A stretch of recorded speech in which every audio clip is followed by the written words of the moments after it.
Hello. I'm back. I haven't streamed for about oh my god. You can hear myself echo. Okay, that's not good. Testing the sound. Do I sound okay?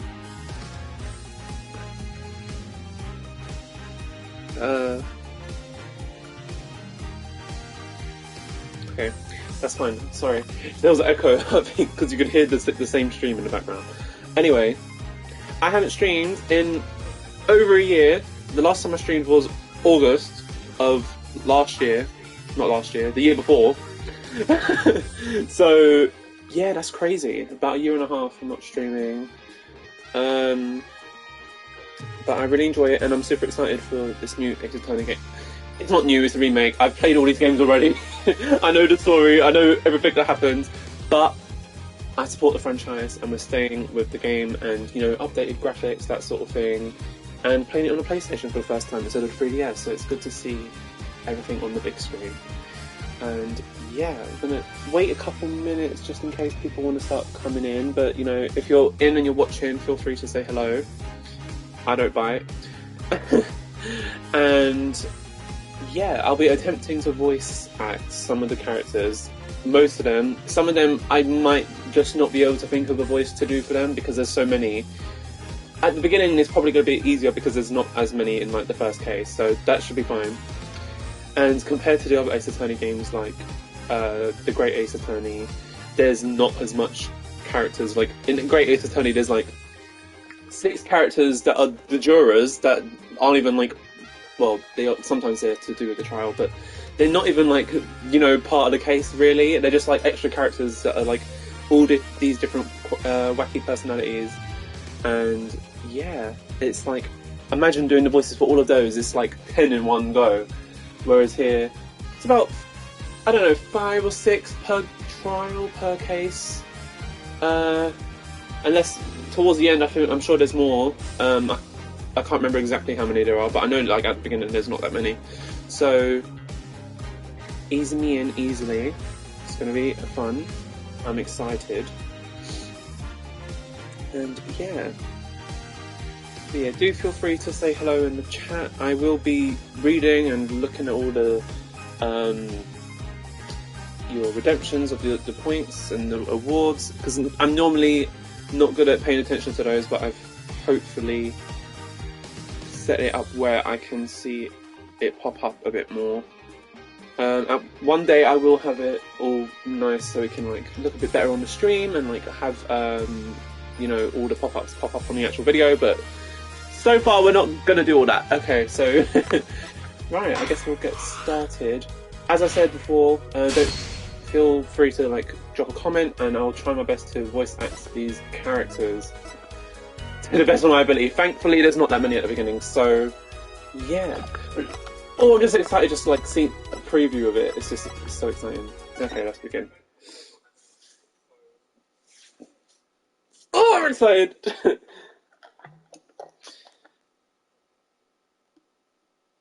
So I'll be quiet while this little video plays. I'll turn it up so I can hear it.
And there we have it. I did voice act the cutscene just because, I don't know, I don't want to like misread it because it's not as easy to, follow the words as it's just playing automatically. Okay, here we go. We're starting as Apollo, and it's April 20th, 9:37 a.m. in District Court, Defendant Lobby number 3. What's Apollo going to sound like? Let's find out. Right, I don't know what to do for his accent. I normally try to do like a bad American accent with Apollo, because he just seems like he's going to be like that. And he's quite an energetic person, so I'll try my best to do an energetic, a bit loud, maybe not loud, but, a bit, boisterous kind of personality. Okay. Panicked, calm, sweaty. I can admit it, I'm nervous. I don't know who this is. Oh, good morning. I'm pretty sure it's... Oh, it's him. Okay. I'll do a British accent for him, even though I'm pretty sure he's German, but he just gives me British vibes, so I'll do a British accent for him. Okay. I mean, I am British, but I'll do a posh one. Okay. Good morning, sir. You look tense, Justice. Wound up tight. What? Wound up, sir? No. I'm loose. I'm fine. That screeching noise. Is that your voice? I suppose it's to be expected.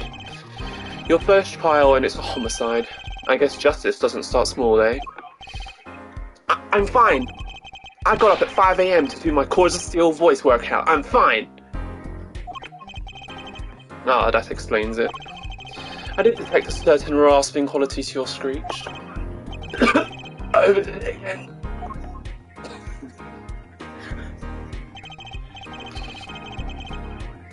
As you know, your client today is a good friend of mine. I wouldn't want to let him down, if you get my drift. Good God, sir, I'm all over that drift. As it happens, I dined with him the night of the murder. We can't let this case fall through. Yes, I'm fine, sir. It's so funny. One more thing. Don't say you're fine quite so much. People might take you the wrong way.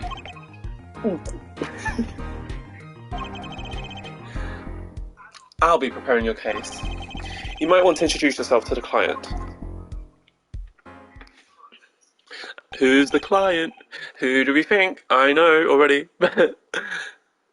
My name is Apollo Justice. If it isn't clear already, I'm a new attorney. And today is my first trial. Not that I'm worried or anything. The defendant has been accused of murder. My boss wants to help him out. Of course, and so do I. I mean, there's no way he did it. Not him. No way. My accent will slip. I think I've been slipping doing Apollo's voice to my own voice and slightly American, but it's just early days, guys. It'll improve. Right. ... It's my boy Phoenix in HD. Okay. Whoa. Good morning. Morning. It's all up to you today. Phoenix, I normally do my voice, but we'll see what happens. First trial. Nervous. Meeting him. Cardiac arrest. I think I'm supposed to say something. Help? So, you're... Fine! I'm fine! Ah, Mr. Fine, is it? I did remember you having an odd name. Well, we're off to a great start. Are you sure you're okay? I mean, with me? Mr. Gavin... Mr. Gavin! Mr. Gavin is a top-notch defense attorney, and he's your friend. Why? You'll see. You can do it. Be confident. I'm really sorry this happened to you. I mean, it's time. Shall we? Yes, sir. I'm already fucking it up with the voice acting, but slowly and steady wins the race, my friends. Okay, I need to focus. First trial, here comes justice. Here comes justice! April 20th, 10 a.m, District Court, courtroom number 2. Got a couple more characters to voice. The court is now in session. his voice always is very interesting. I need to hear his voice line when he objects, so I can like try to like base it off of that. But anyway, the prosecution is ready, Your Honor. The defense is fine. I mean ready, Your Honor. Mind going blank. Don't panic. Too late. Your name was Mr. Justice, and this is your first trial? Yes, Your Honor, but I'm fine, really. Are you quite sure? Your voice sounds a bit strange. Mr. Gavin? Yes, Your Honor. I was under the impression that you would be heading up this case.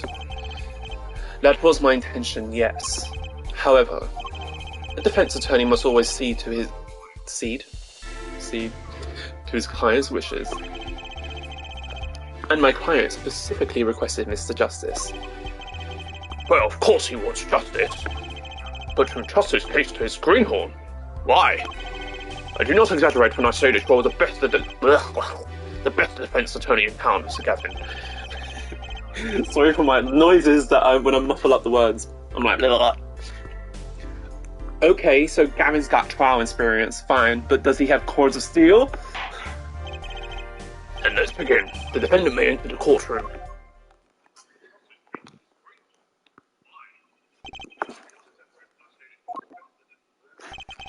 This is truly an unfortunate turn of events. I'm sorry we had to meet again under these circumstances.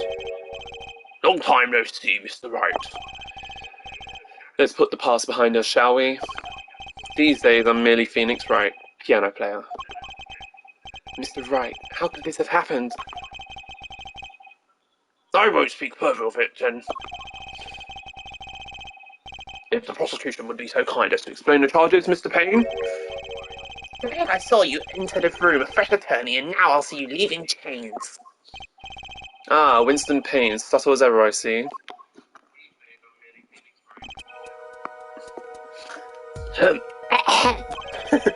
The crime occurred at Borscht Bowl Club, a Russian restaurant.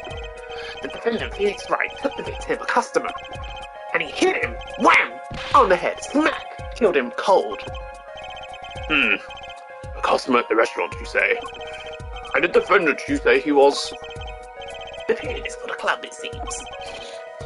Phoenix Wright, a pianist? This is the weapon that took the victim's life, the bottle of grape juice.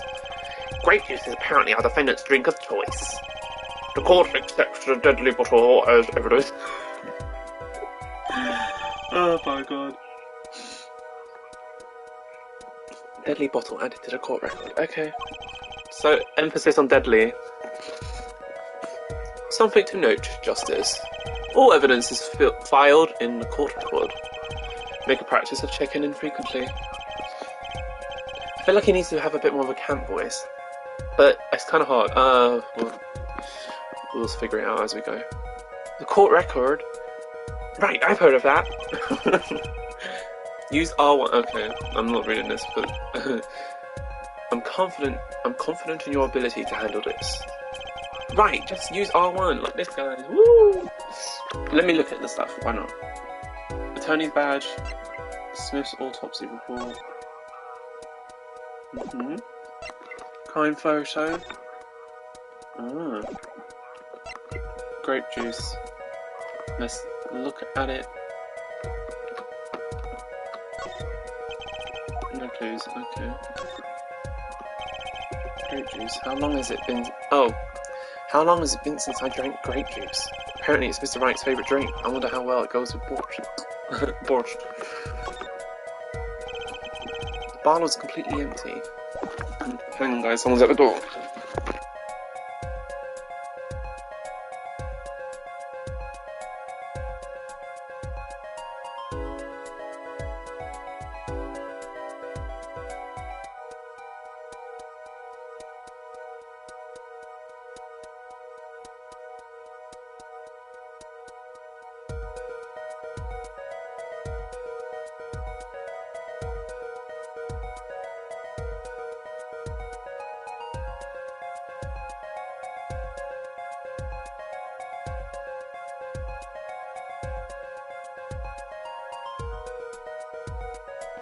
I am back, sorry. Did I miss anything?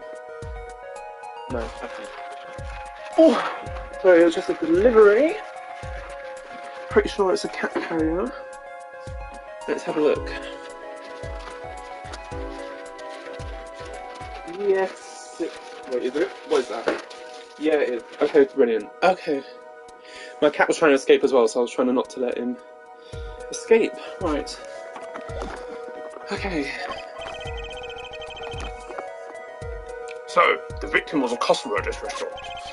But just who was this, Shady Smith fellow? We believe he was a traveller, Your Honour. A traveller? According to his passport, he had been out of the country for a number of years.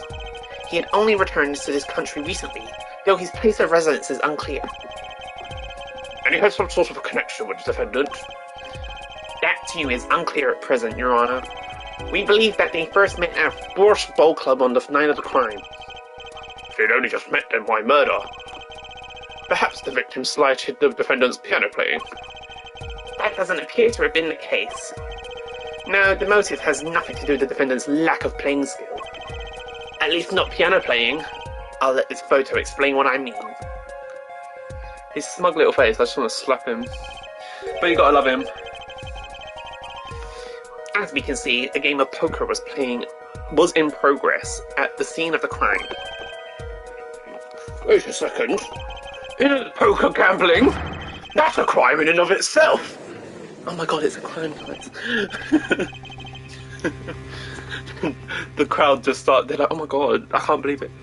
Indeed, it appears our defendant has fallen to become the basest sort of criminal. It is true that the defendant was engaged in a game of poker with the victim. Yet it was only that, a game in the purest sense, a competition, Your Honour. A competition? A competition? Yes, a test of wits, a silent clash of passions. Only the cards, their backs wreathed in blue flame, know its final outcome. Come again?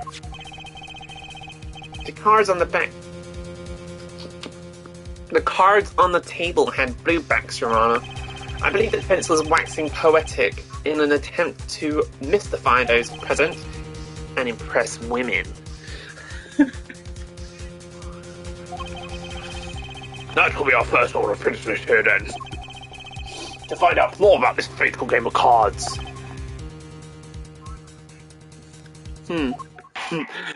Phoenix is like, I love him in this game, he's so different. He's broken, he's a broken man. Oh, I missed the freaking line, what was it? Oh, very well, defendant. You will testify to the court about the poker competition held the night of the crime. Thank God for the history option. My pleasure. My pleasure. My pleasure. I don't know how to sound him. Let's just do my voice. My pleasure. Maybe a bit sarcastic, because I feel like he's very sarcastic in this game. This is it, my final trial. That first. His final trial, that's the end of the game. Okay. Here goes nothing.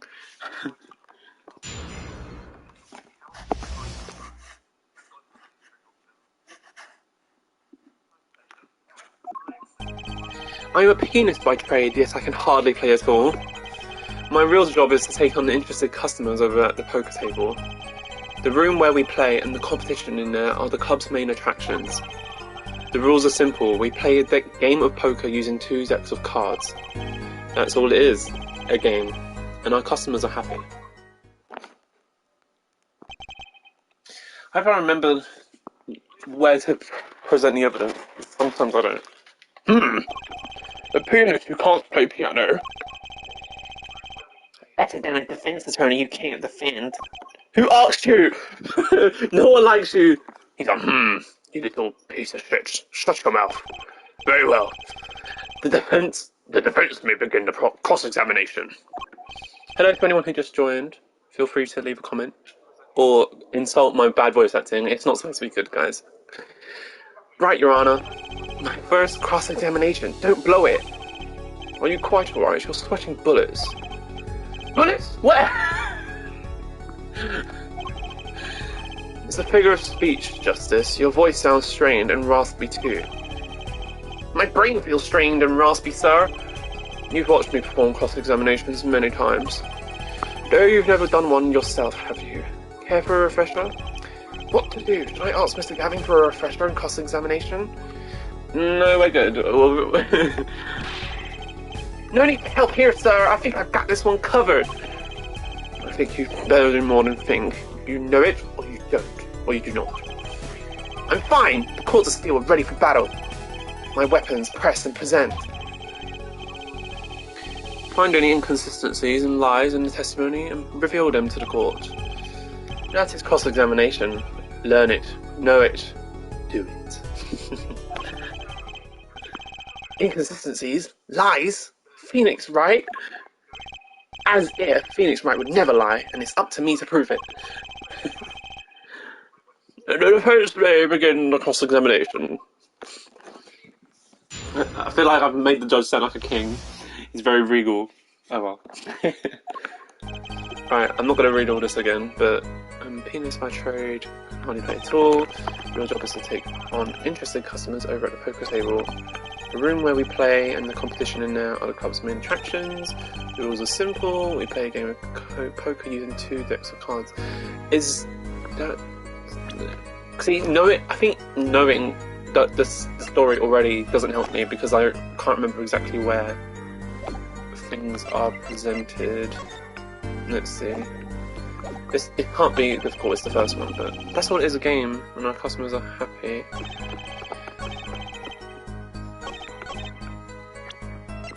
Do I present the photo that he's dead? I'm like, well, no, okay. I'm getting it wrong already! The witness's statement is clearly faulty, Your Honor. I'm sorry, but I can see nothing faulty. Unfortunately, I'll have to penalise you. No! My first one, and I got it wrong, guys. And I already know the story, and I've played the game so many times. Well, not this one. I've only played this one once, I think.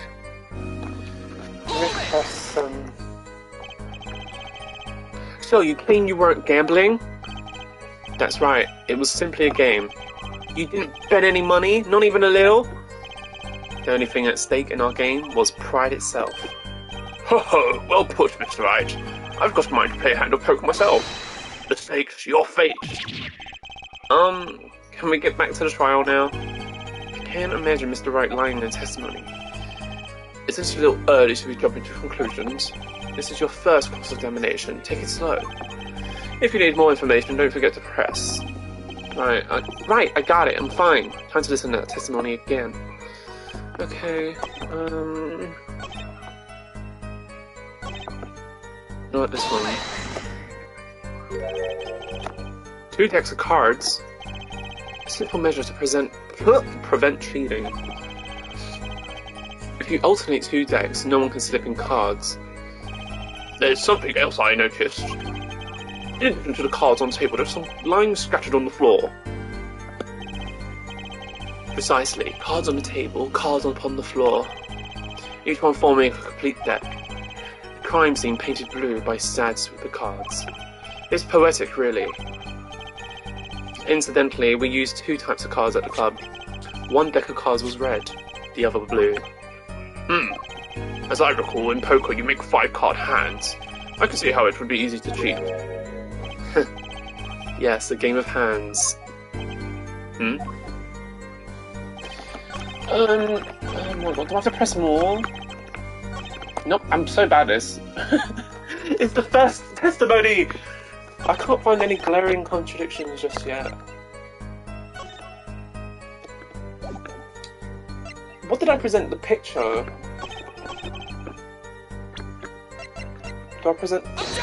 No, okay, I've done it wrong again. This evidence clearly reveals a contradiction in that statement, Your Honour. How is that clear? This evidence and statement just related. They aren't, are they? Not at all. Mr. Justice, please think the facts over before making accusations. Oh! Oh my god, I'm doing so bad. I think I'm overthinking things.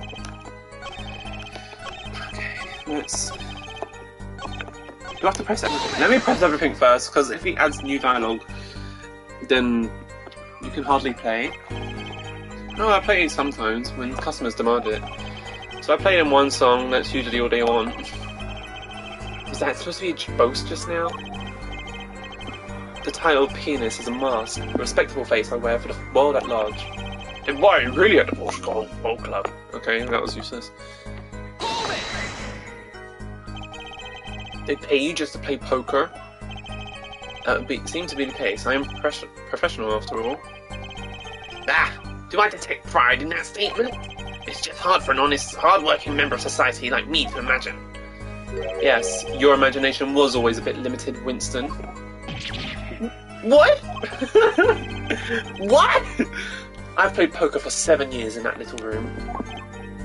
And I've never lost once. What? You see why the customers come now?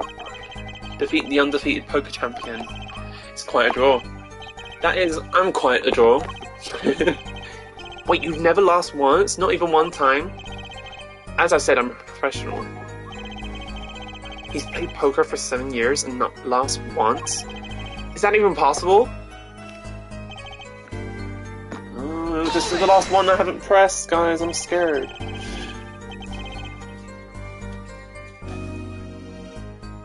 The room in the crime scene photo is an attraction. It is quite a history, actually. The Borscht Bowl Club used to be a gathering spot for black market types back in the day. Black market? All in the past, things like the black market are only on the silver screen nowadays. Suffice it to say that there were a lot of deals being made under the table. Right there in that room. Smoking room, gambling hoods. You know, just looking at this picture makes me feel bad. The bosses gather around the table cutting deals safe from the eyes of the law. Meanwhile, a goon keeps watch through the small window. I can practically picture it now. That window does look like it would be good for keeping a lookout, but little else. The room had a few other tricks to it, though it was common knowledge to our regulars. At any rate, they come to play poker in a room steeped in history. Despite the dark past, it was all good, clean fun. Oh, okay, so I didn't need to present anything! So I wasted 2 lives. Oh lord. I believe... Oh, I missed his last night. This competition you're talking about. I believe the court understands the nature of the game sufficiently. That's right. It was a simple game after all. Are you sure? Huh? People are not murdered over simple games, Mr. Justice. Defendant, you were in the room the very moment that crime occurred, yet you claim no connection to the crime. Now that's strange. What's strange? I was testifying about the competition that night. Asking me about the crime at this point is against the rules, Your Honour. Of course I expected a cry of objection from the defence. I completely let that one slip by. Don't despair yet, Justice. Sir? Right, there's something I'd like to make clear. Namely your connection to the case at hand, and I'd like to hear it from you. Sure, why not? Look at his little beard, it's so cute. Little straggly bits, same. Very well, the defendant will amend his testimony. Just one little press, and I've got myself a whole new testimony. Now it's probably a presentable one. I plead silence regarding the murder, but I'll say I never touched that weapon. There's his fingerprints, there we go, very obvious, and I got it wrong twice because there was nothing to contradict.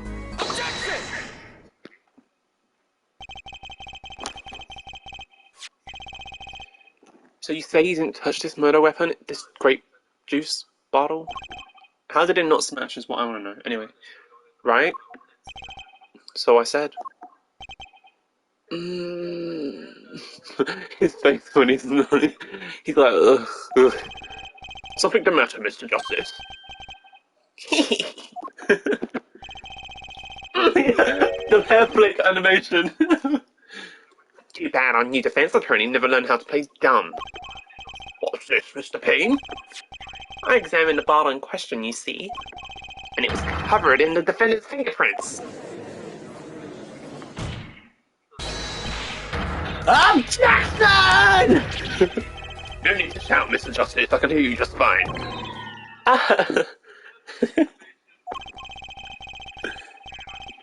Excess yelling can damage the judge's ears and our case. But what about my cords of steel? Anyway, what's so strange about fingerprints on a bottle in a restaurant? Well, that's true. The prints alone don't prove it. Oh, they wouldn't prove a thing if they were normal fingerprints. Huh? But the fingerprints on the murder weapon were upside down. Upside down? What does that mean? It means they were upside down. It means he was holding the bottle inverted, and there can only be one reason for that. Smash. Well, no smash, but, you know. Get the picture! Yes. Yes. Yes, to brain someone with a bottle.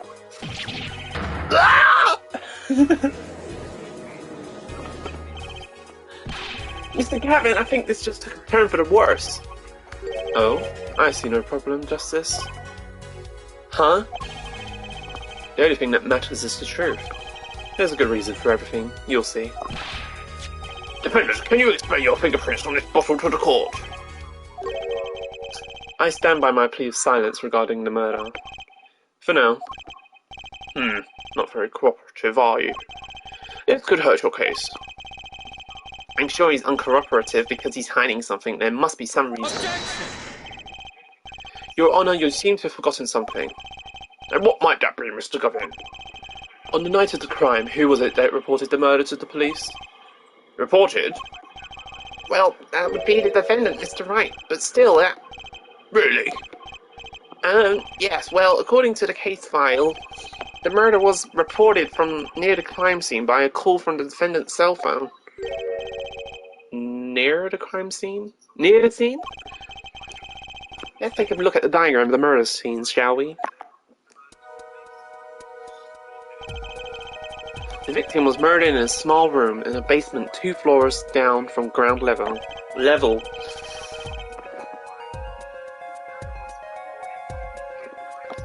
Of course, cell phones can't get reception so far down.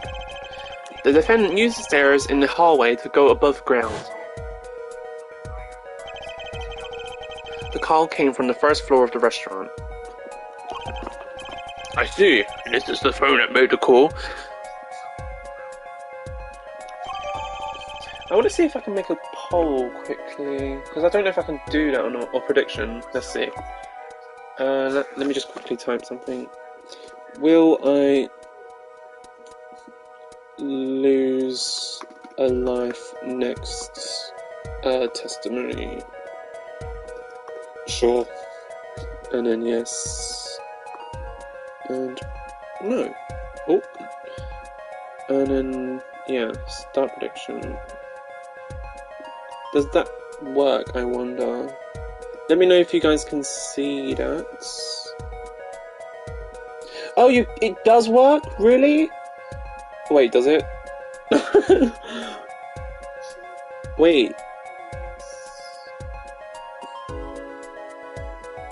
Oh, I didn't give long to predict, did I?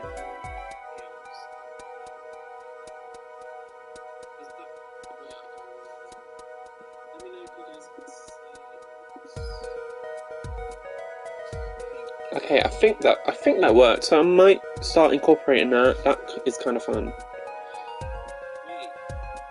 Okay.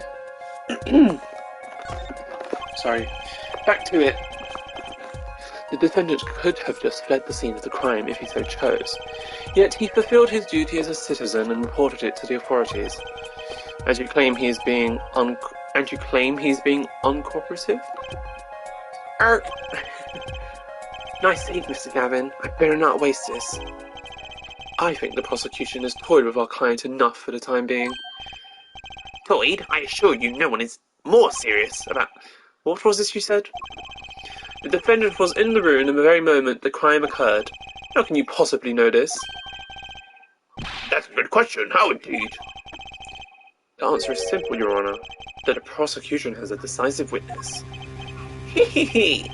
You're as good as they say you are. Well, I mean... it's not that hard to imagine. Anyway. So someone else was in this room in the night of the crime. That must mean they witnessed the crime. Everything up till now has been a warm-up, Justice, and I've lost 2 points!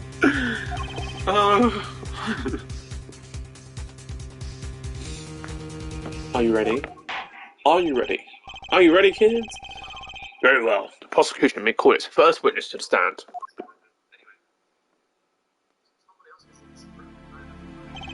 Oh, here we go. Her accent, I'm not gonna... I'll try my best, guys, but... Disclaimer, I'm not trying to offend no one if I fuck up an accent. Anyway, the witness will now state her name and profession. Hold on just a moment. Where's the witness? I surmise that she's been frightened by the defence's demonic-looking horns. So I use a little hair gel. Relax, people. Have no fear. If any horns point in your direction, this court will cut them off. You are sure? I swear upon my gavel. Please, come out. Isn't violence against hair a crime, Your Honor? Well, if you are sure it is okay.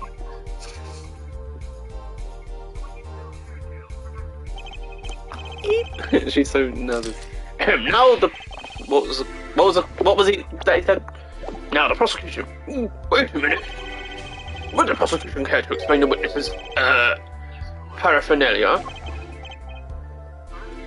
Yes.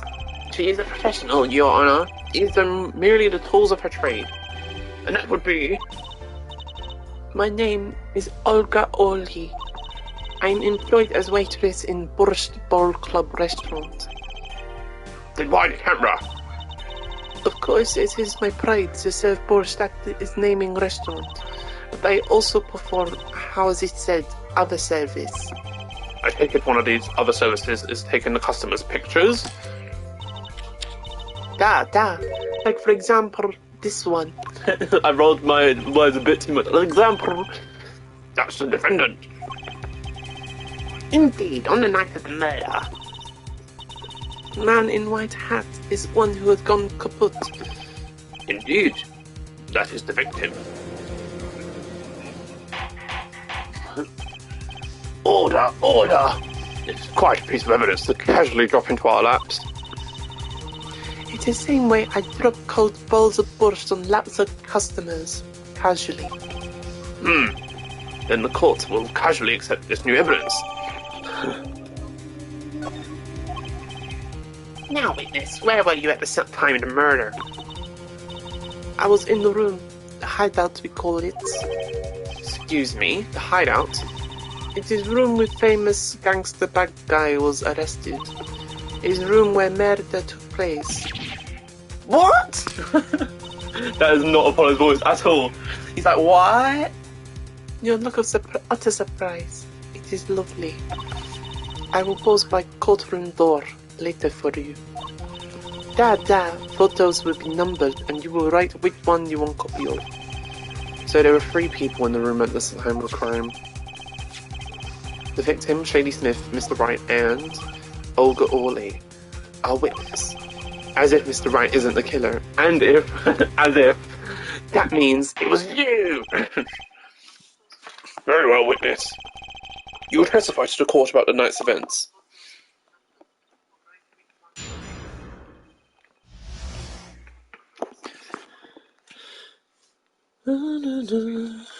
Let's see. That night, customer asked me to deal cards again. It was curved. Both players played with the hats on. The victim, he plays all time with his hand on locket at his neck. Then last night is done. But something terrible has happened now. That man flew at the victim and strangling him to death. I'm so sorry, I know it's not a good accent, but what can you do? I'm only one guy.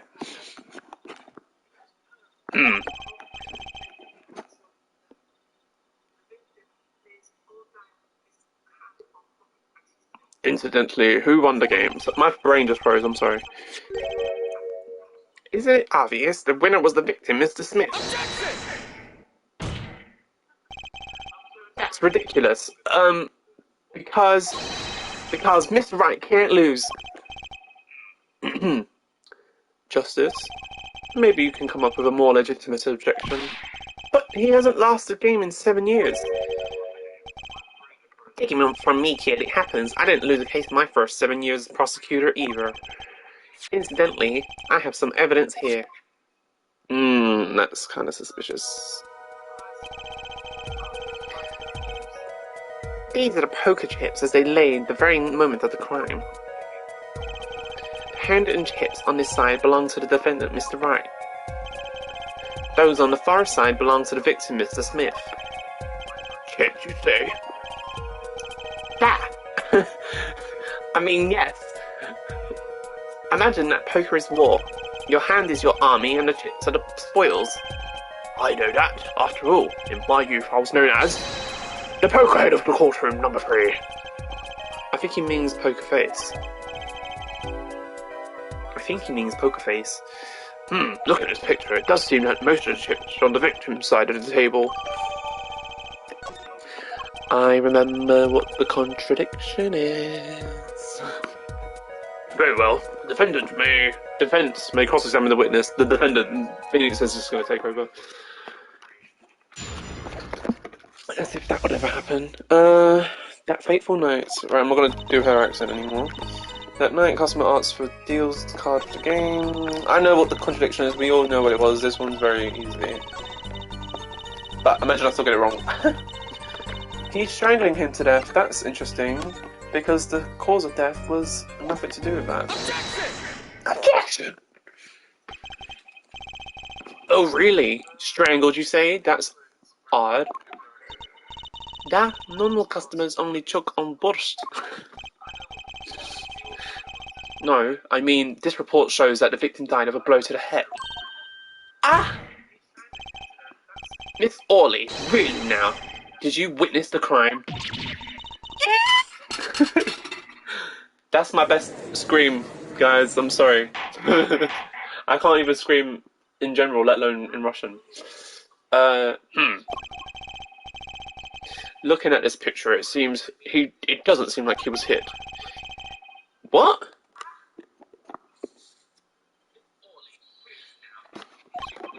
Wait, stop. I misread it. Looking at this picture, it doesn't... Oh, yeah, he's still wearing his hat and everything. Okay, sorry. Sorry, guys. Where was I? Yes. Yeah, it was the fact that he was hit, Your Honor. Here's a photo we took of the victim with his hat off during our investigation. Well, that's quite shocking, isn't it? His head certainly was hit. But I have seen it happen. The defendant, he landed victim his neck. Oh, really, Miss Orley? I think I've caught you in your own lie this time. Justice, I admire your enthusiasm, but perhaps you should think this one through once more. What do you mean? I found a contradiction. I forgot his American accent, sorry. American-ish accent. There's only one thing in her testimony that troubles me. Very well. It seems we should continue the cross-examination. There's such a thing as thinking about too much. I read that whole thing wrong. Jesus Christ. This horse is dead. Let's start beating it. There's such a thing as thinking aloud too much too. It's the same testimony.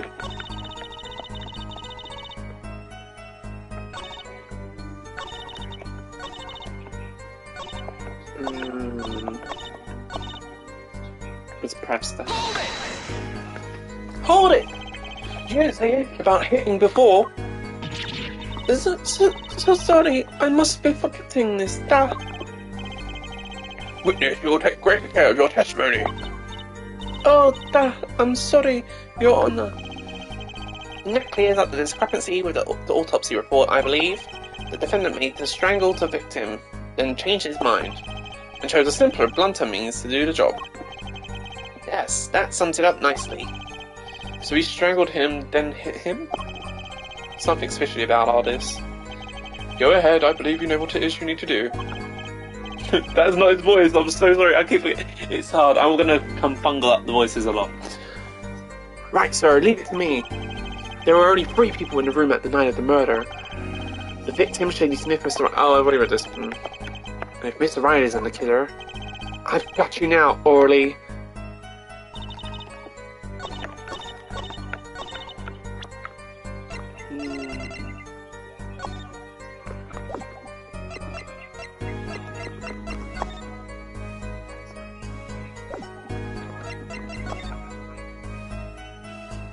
I hate that picture of him, it's so creepy. Like, why has he got no eyes?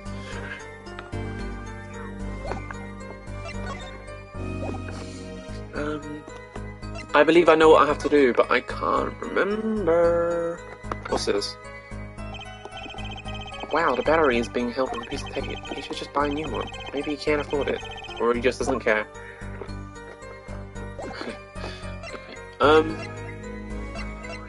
The defendant missed it.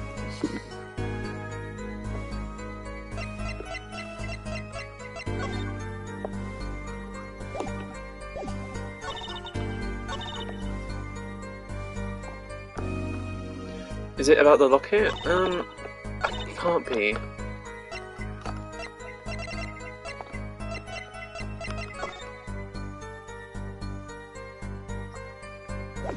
I'm trying to think this one through. I can't remember it!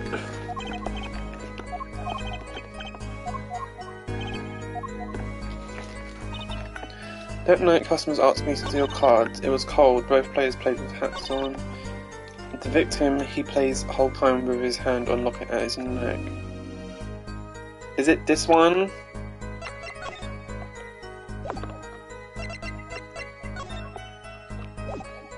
I think it's that. I'm kind of scared to press it. Objection! Okay, it is. Whew! Objection! You know, there was one curious part in her testimony, just like Mr. Gavin said. But what does it mean? Mr. Justice, would you care to explain what it is you're thinking so intensely about? I know he just shouts and then he's quiet. Recall the last testimony, Your Honour. The victim played with his hand on his locket at his neck, I believe she said. I hope Your Honour about to raise an objection to the witness's grammar. No, but look at this photograph.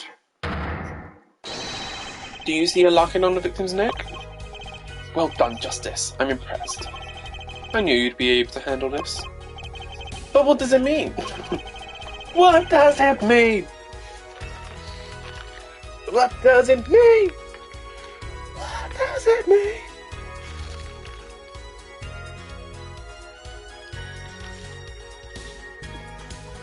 If we are to believe this witness's testimony as is, then the locket disappeared following the victim's death.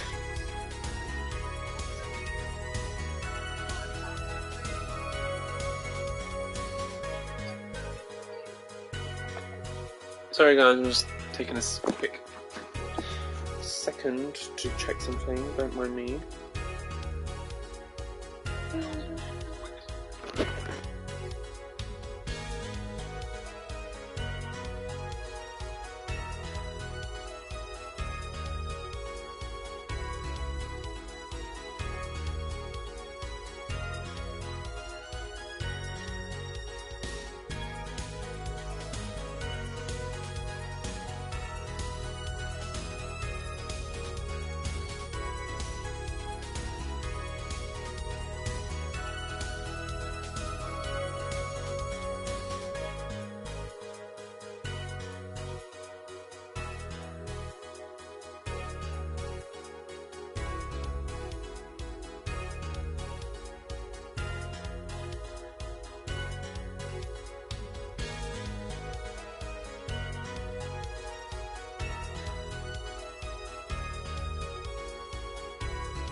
Okay, I am back. Sorry about that.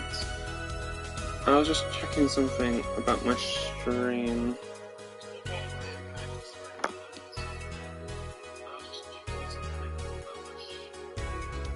Okay. Then the locket disappeared following the victim's death. Lockets don't just disappear, Your Honor. I hate saying Your Honor. I feel like in that accent. I think Your Honor, Your Honor. Well, it's quite simple when you think about it. If the locket is gone, someone must have taken it off. No, taking it off. Wait, you don't mean the defendant wasn't strangling the victim at all? He was taking off his locket. That explains it. Ah.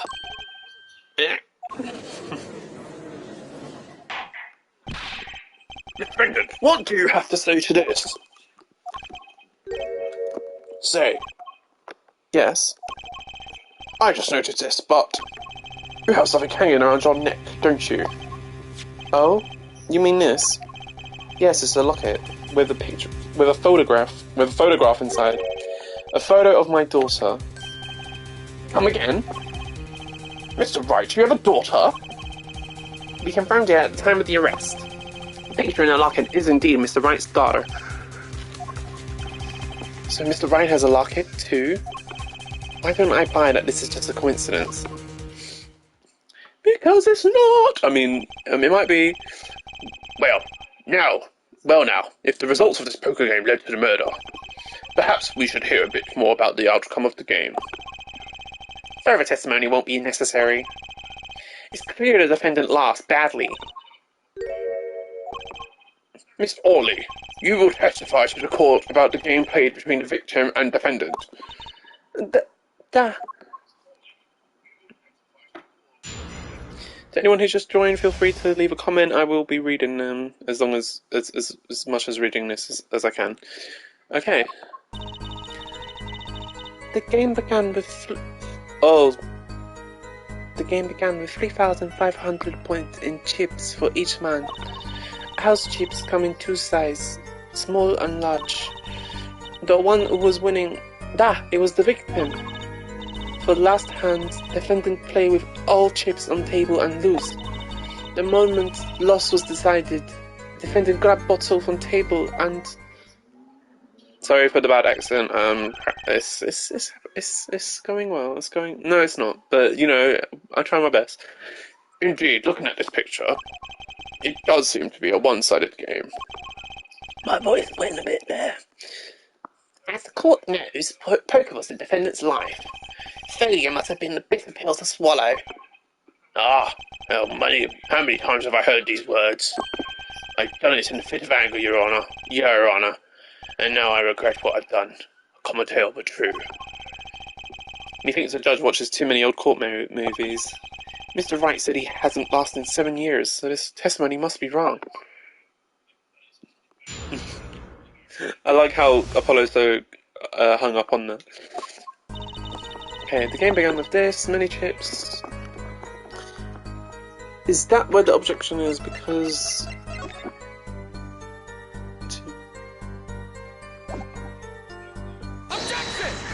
No, okay, I'm already ahead, that's not fair. I'm ahead, I know what happens, so I can't remember what to press. I'm gonna lose the first case, that's embarrassing. Okay. Pressed, I guess. I should be pressing. Are those the usual starting points? Were any special rules used? No, nothing special. Usual game, usual rules.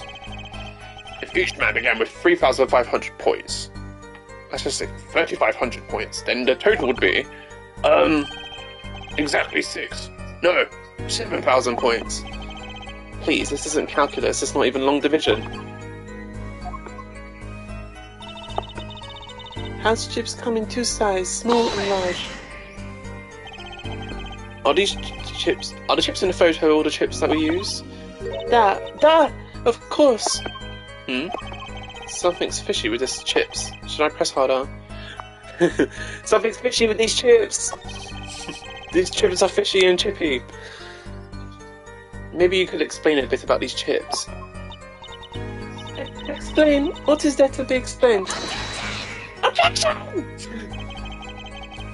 Poker chips are poker chips. There's no fish and chips. Not a chip for the old block, not a motorcycle cop. Thanks.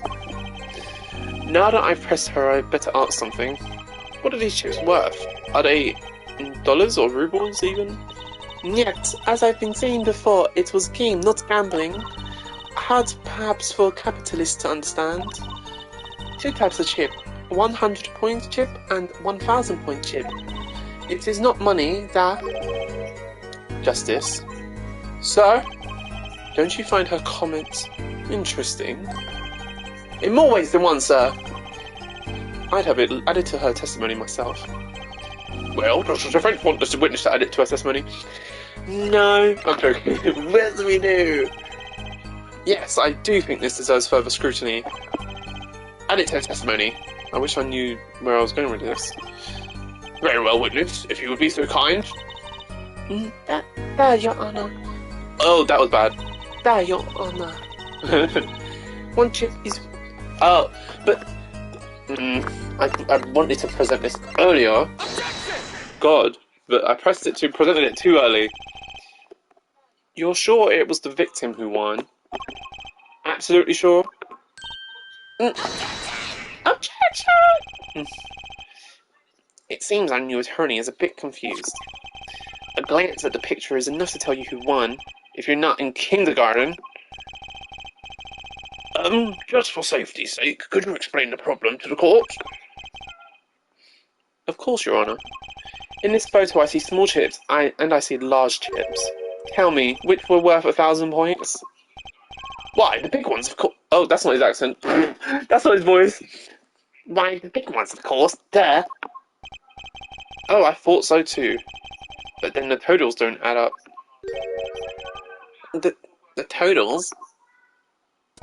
His voice is very in your nerves like this.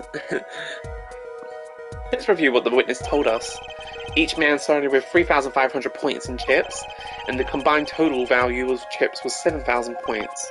Yes, if my calculations are correct, let's see, 3 plus 1, carry to 5. They are, Your Honour. Now, look at the photo that allegedly shows all the chips. If the big chips are worth 1,000 points and the small chips are worth 100, and you add them up... How much is it? Do it yourself. You aren't in kindergarten, are you? 10,600 points. The chips don't add up. This clearly contradicts the witness's testimony.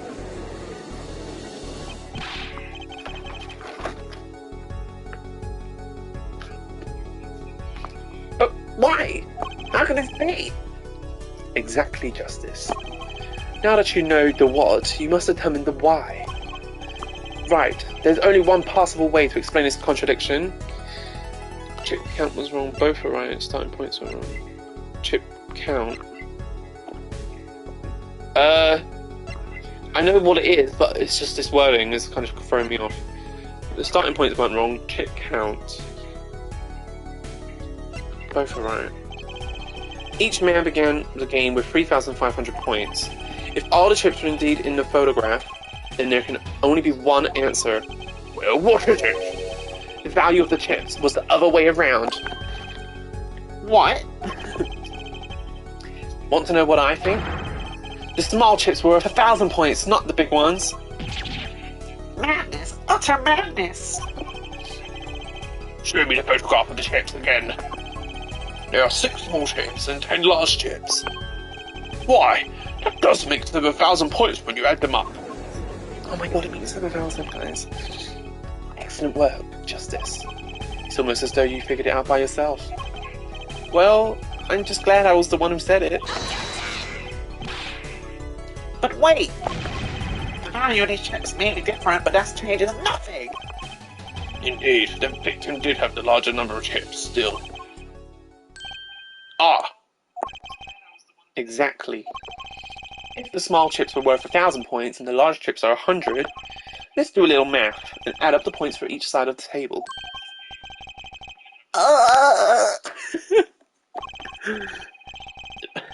The victim missed Mr. Smith had 2,900 points, and the defendant had 4,100 points.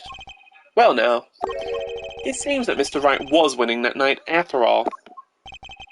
That's impossible! My client had even less reason to kill the victim. After all, he was winning! Yeah! Now, Miss Orley, you must have known the true value of the chips, since you were there at the scene of the crime. Weren't you? Ah!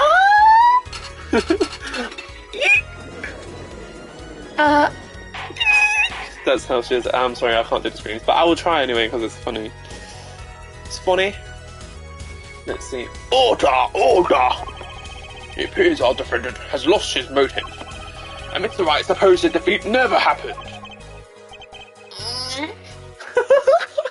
I apologise for that sound. Oh, God.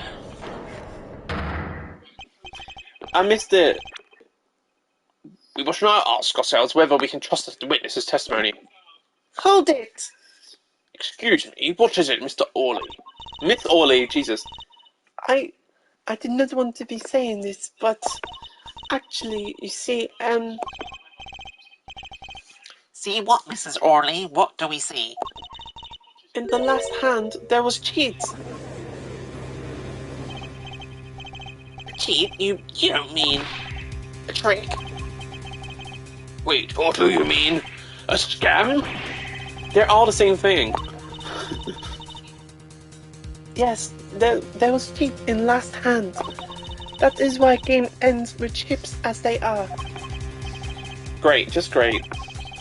First we have lying, now cheating. Well, this certainly has taken a turn. But interesting. Witness, you will please testify to the court. Tell us about this cheating in the final hand.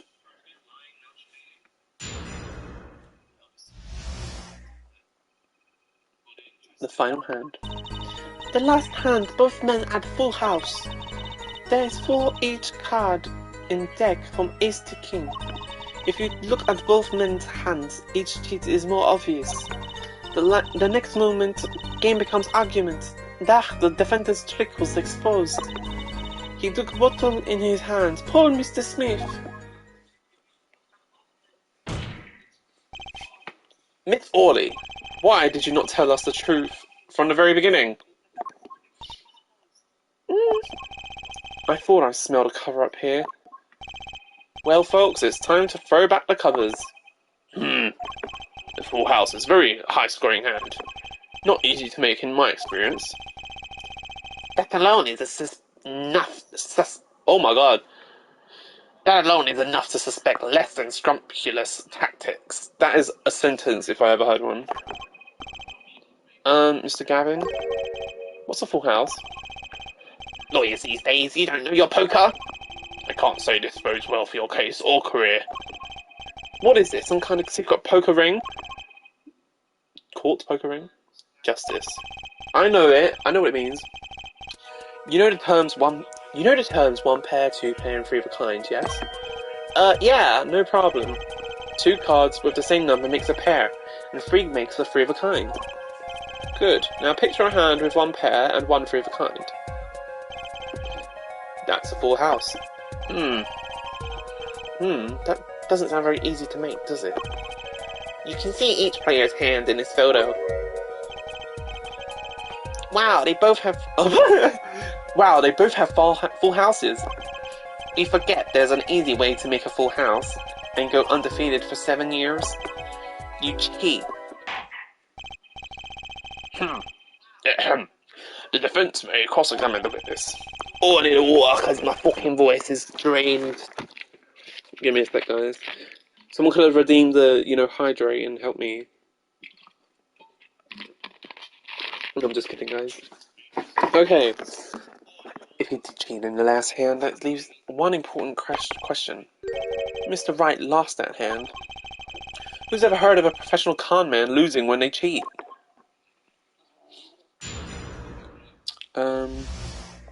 I don't know. Alright, here we go. Both men have full house. There's four of each card in deck from ace to king.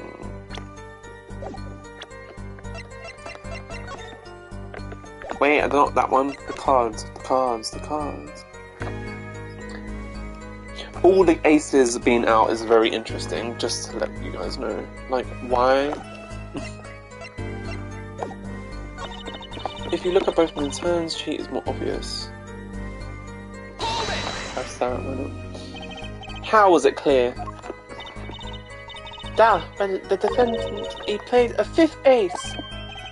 A fifth ace? I still remember both hands very well. Mr. Smith's hand had 3 aces, and Mr. Wright had 2. Obviously, cheating was afoot, or perhaps I should say a hand. Your Honour, perhaps this would be added to the testimony without Mr. Payne's joke. Very well, the witness will add the details for her testimony, please. Mr. Smith's hand had 3 ace, and Mr. Wright's 2. It is 5 ace in all. That is not what we can see here. Attack her. Attraction! It appears the witness is mistaken. Mistaken? But my name... Look, this piece of evidence clearly contradicts what you said in your testimony. That's the photo of the chips, is it not? Justice, perhaps you ought to explain your point in a way that the judge can comprehend. In other words, use your finger to point out your point. Yes, please point out the contradiction in this photo.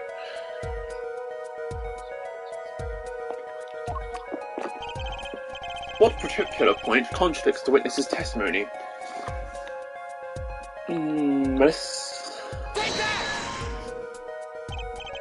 Why, it's here, of course.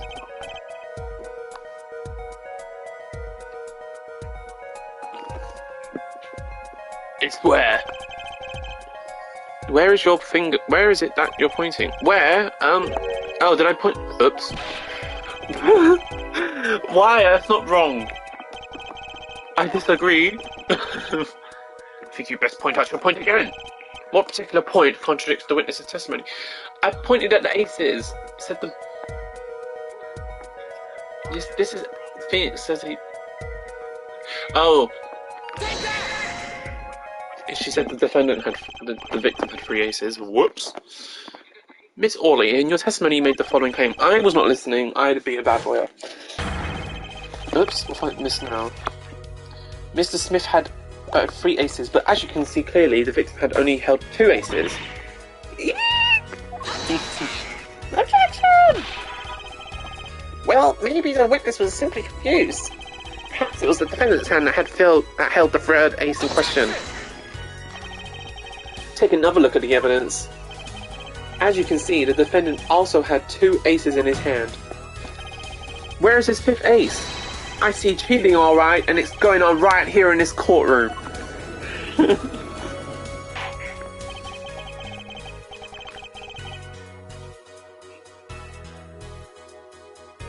Sorry, I had a message. 2 aces in each player's hand does make 4 aces total. Hardly proof of cheating. Wait, please! It is true, I have seen it, the 5th ace. There was cheating, I swear to you. Oh, the accent's going all over the place. Ooh. Oh well. That's odd. She must be lying, yet she's the most sincere I've seen her all day. You're right to trust your instincts. Mr. Gavin? Who knows what lies in store for us in the trial ahead? Your Honour, if I may, I have a suggestion. What might that be, Mr. Gavin? If you don't mind, perhaps we might examine the actual cards? The cards? Mr. Payne. Yes? The players' hands that night were set aside as evidence, were they not? The defence would like to request that the cards be shown to the court.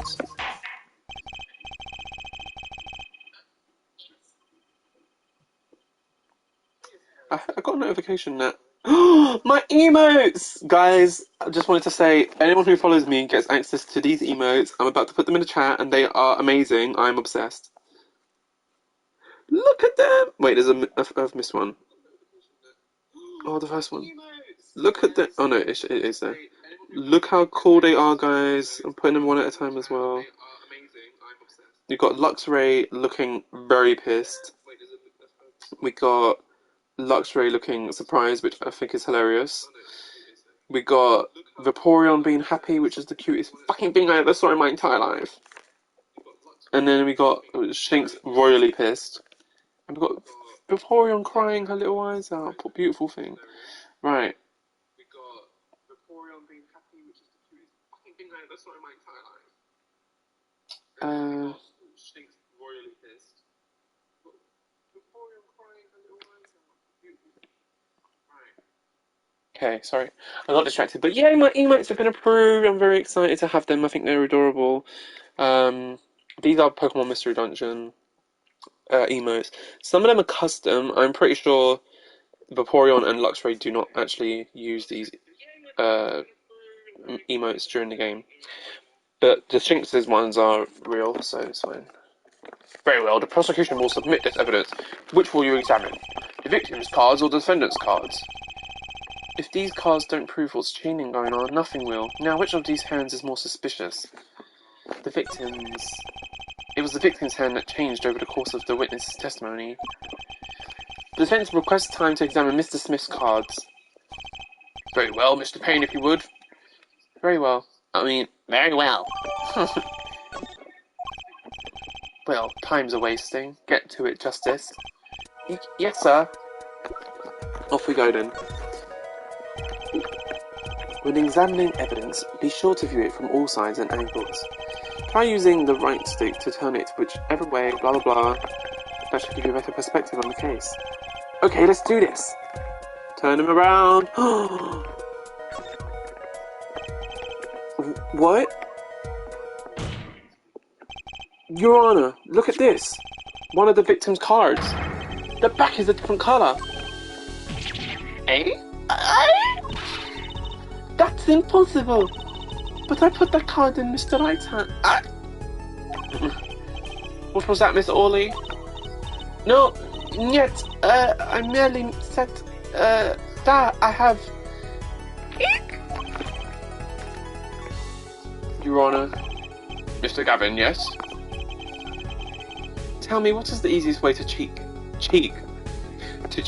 at poker? To cheat? I'll tell you. Oh, that's not his voice. I'll tell you. One merely needs a friend, a comrade, shall we say. The dealer. Ah! Wait, so you mean... This witness, Miss Orley? She's the cheater. A professional, I'd wager. No!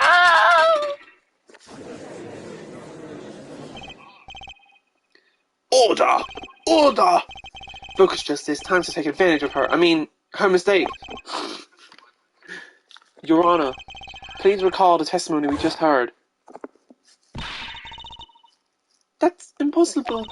I put the card in Mr. Wright's hand. There's no Mr., but I'm adding it. For flair. Ergo, Miss Olga Orley conspired to cheat, not with my client, but with the victim, Mr. Shady Smith. Oh! Not only did she cheat, she cheated poorly. Therefore, it's not hard to imagine an altercation between her and the victim. What? That's not his voice. What? Wait, you don't mean the defense isn't accusing the witness, Miss Olga Orley, are you? Time for justice. There were 3 people in the room at the time of the incident, and if Mr. Wright isn't guilty, that means I am. He didn't say it like that. He's like, I am. The defense accuses the witness, Miss Olga Orley, of murder. Splat.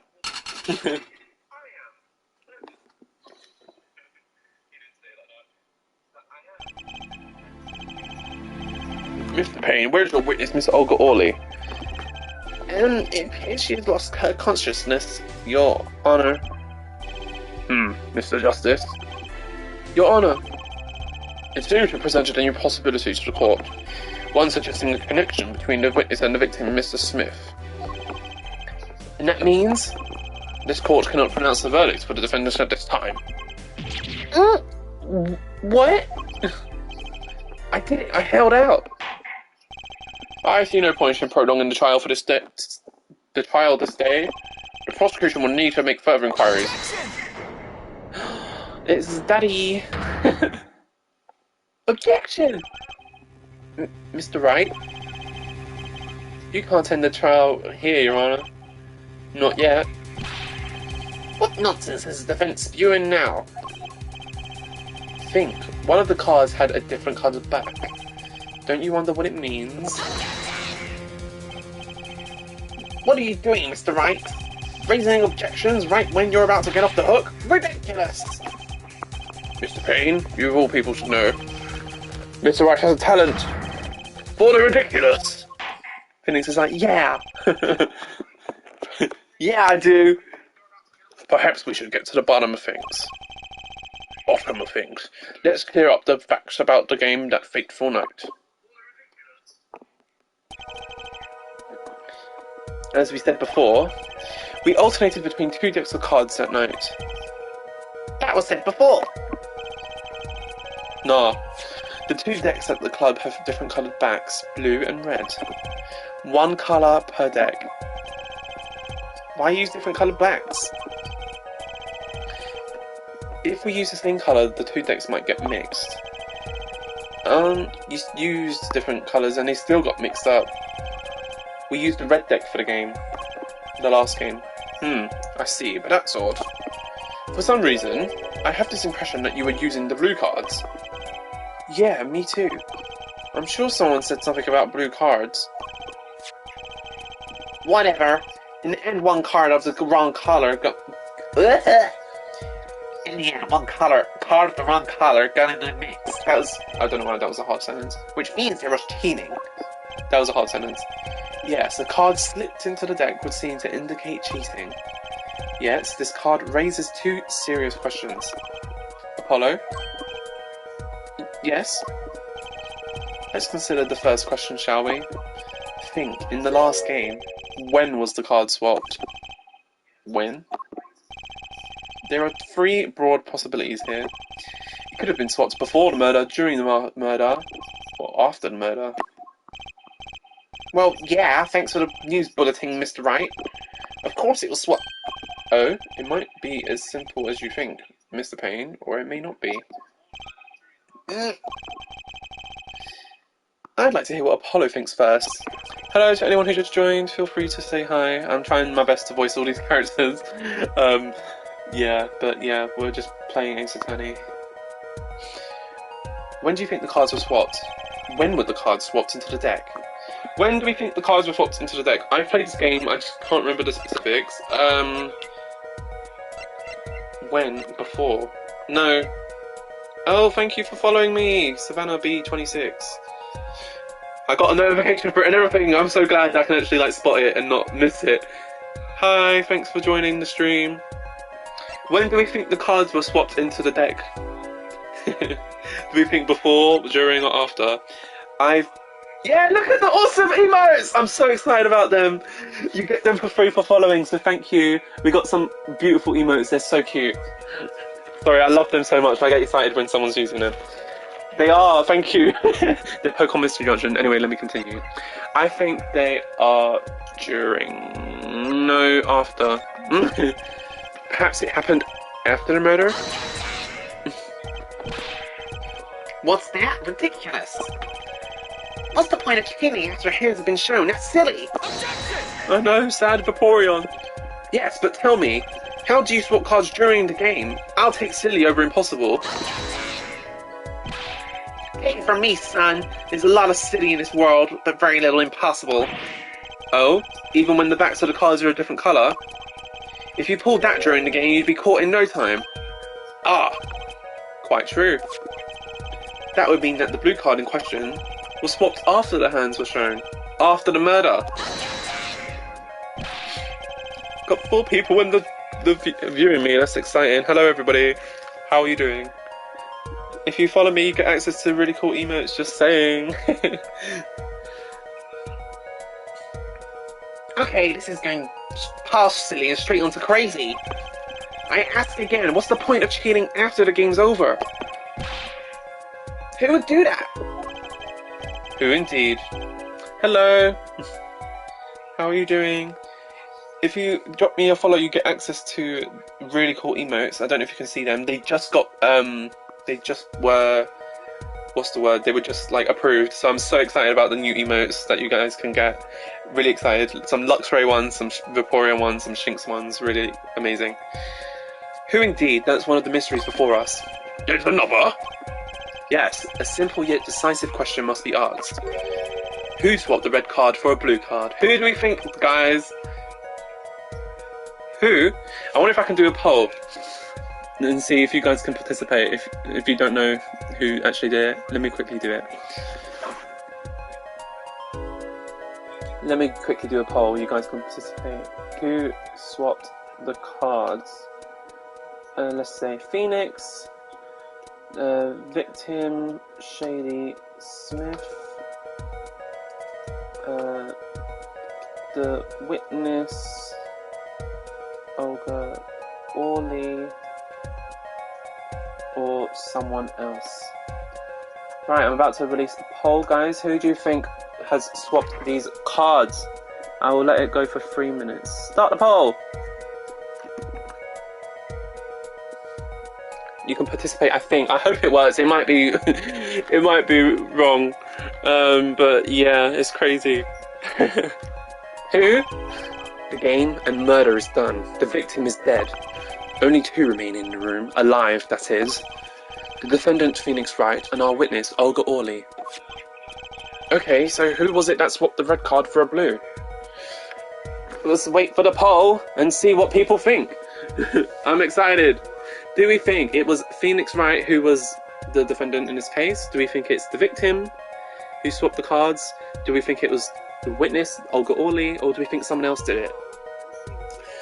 One of the options aren't even, you can't even choose it. So that's a bit of a spoiler. Let's have a look at the poll. Right, let's see. View the results. Let's see what people are saying. Everyone's saying the witness, Olga Orly.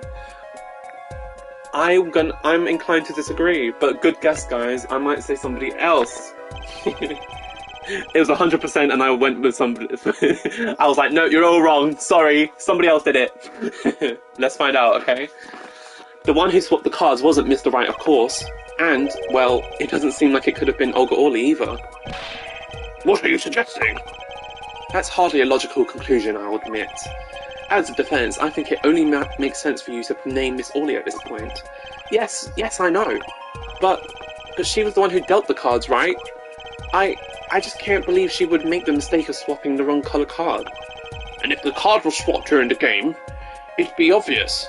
Who was it? We're about to find out. Who do we think? Well, I said somebody else, so it's not the witness, it's not Phoenix. So who else is there? Because there's only the 3 people involved. We'll find out. Something you'd like to share with the court, Mr. Wright? Oh, my apologies, Your Honour. I was just thinking how much fun all this is. Fun? How about confusing? I have no idea what the defense is claiming, Your Honor. If the one who swapped the card wasn't the defendant, it wasn't Miss Orly, then who was it? Let's see if I can quickly... Where's the stream? Then who was it? Yeah, well, that is the question. Precisely. Wait, I missed what you just said. Yeah, that's the question, isn't it? Huh? I believe we're about to see this case take a new direction. A new direction? We'll find that indeed after the murder. Someone swapped one of the cards in the victim's hand. And that someone made 2 critical mistakes. I'm sure you're going to tell us that the first was swapping the wrong colour card, because the one who did the swap didn't know the 2 colours of cards were being used. The other mistake was the number on the card. Right, the person replaced the 5th ace with a king. I'm sure whoever swapped it wasn't expecting there to be a 5th ace after all. All they knew was that the game had been won with a full house, so they picked up a king from the table and swapped it in. But there's one problem. According to our case record, this person doesn't exist. True, not until now, but you have to admit the possibility of a fourth person. Though it's more than a possibility. There was someone else there at that night at the scene of the crime. What? Who else? Objection, yeah. We're objecting to this. I believe the judge spoke truthfully earlier. You do make trials ridiculous, Mr. Wright. The trials proceeded on one central assumption, namely that at the time of the incident there were only 3 people in that room. I believe this new evidence, shall we say, overturns that assumption. The problem is that you chose to conceal this information from the court. I suppose that is a problem, yes. Court is adjourned for a brief recess. Oh, we're not going to find out who swapped the cards just yet, guys, sorry. But we will find out, I promise. Mr. Gavin, I'll see you in my chambers during the recess. Certainly, Your Honour. Very well, the trial will resume in 20 minutes. So, what the hell, guys? There's a fourth person that hasn't been named yet. Who do we think it is? Or have we not seen them yet? That was quite unexpected, Mr. Wright. To suddenly claim there was another person at the scene of the crime like that. I must ask, is it the truth? Well now, I'd think you would know the answer to that. Ah, being mysterious, are we? Sadly, I've no time for mysteries. I'd only ask that you'd leave the defending to your defence in the future. Otherwise, I cannot guarantee the outcome. I see you haven't mellowed out one bit, Christoph. Justice. Yes, sir? The judge has summoned me to his chambers, so carry on without me.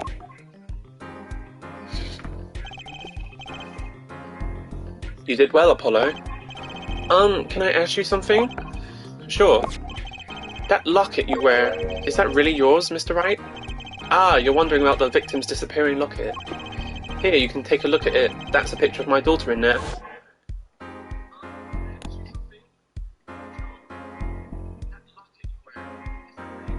He looks like you. Thank you, because I love him! I will take the compliment. I love him. I'm just surprised to hear you had a daughter. Most people are. Perhaps you'll meet her one of these days. One more question. The one who cheated that night, was it you? What do you think? Huh? You know what happened 7 years ago, what I did. It's not unreasonable for you to think I might cheat. I never, honest, but it is odd that he managed to go undefeated for 7 whole years. Want to know something? There's only one game where you can be dealt bad cards all night and still win. Poker. Eh? You see, poker is all about reading your opponent. In that way, it's a lot like a court case. Poker is like a trial law. Figure out what your opponent is thinking and you win. Well, yeah, but that's harder than it sounds. I think not. Try as they might to conceal it, everyone reveals their true thoughts in the end. Their body language can be a valuable source of information. You're kidding! That witness, for instance, Miss Orley. She would touch the back of her neck during certain parts of her testimony. Did you notice? No, come on, who'd notice that? Words, habits, twitches, it's all information for the reading. That's the secret to winning, Apollo. Someone taught me, and now I pass the secret on to you. But I'm not worthy. I mean, there's no way I'll pick up on these signals. No, you can do it. Huh? You just don't know it yet. What is he talking about? But you will, soon. Ah, almost forgot. One more thing. About this case. You should know I haven't told the truth to anyone yet. What? I knew it. I have my reasons, of course. All shall be revealed. And Apollo, I need you to be there defending me. I need your power. My, power? I had no idea my cause of steel were that special. It's time. The real trial begins now. Do your best. Oh, he's being cryptic. We love a cryptic phoenix. Damn, how long have I been streaming? Okay, an hour and a half. I just felt like longer. But yes, we will save and continue because we're going to finish this case today.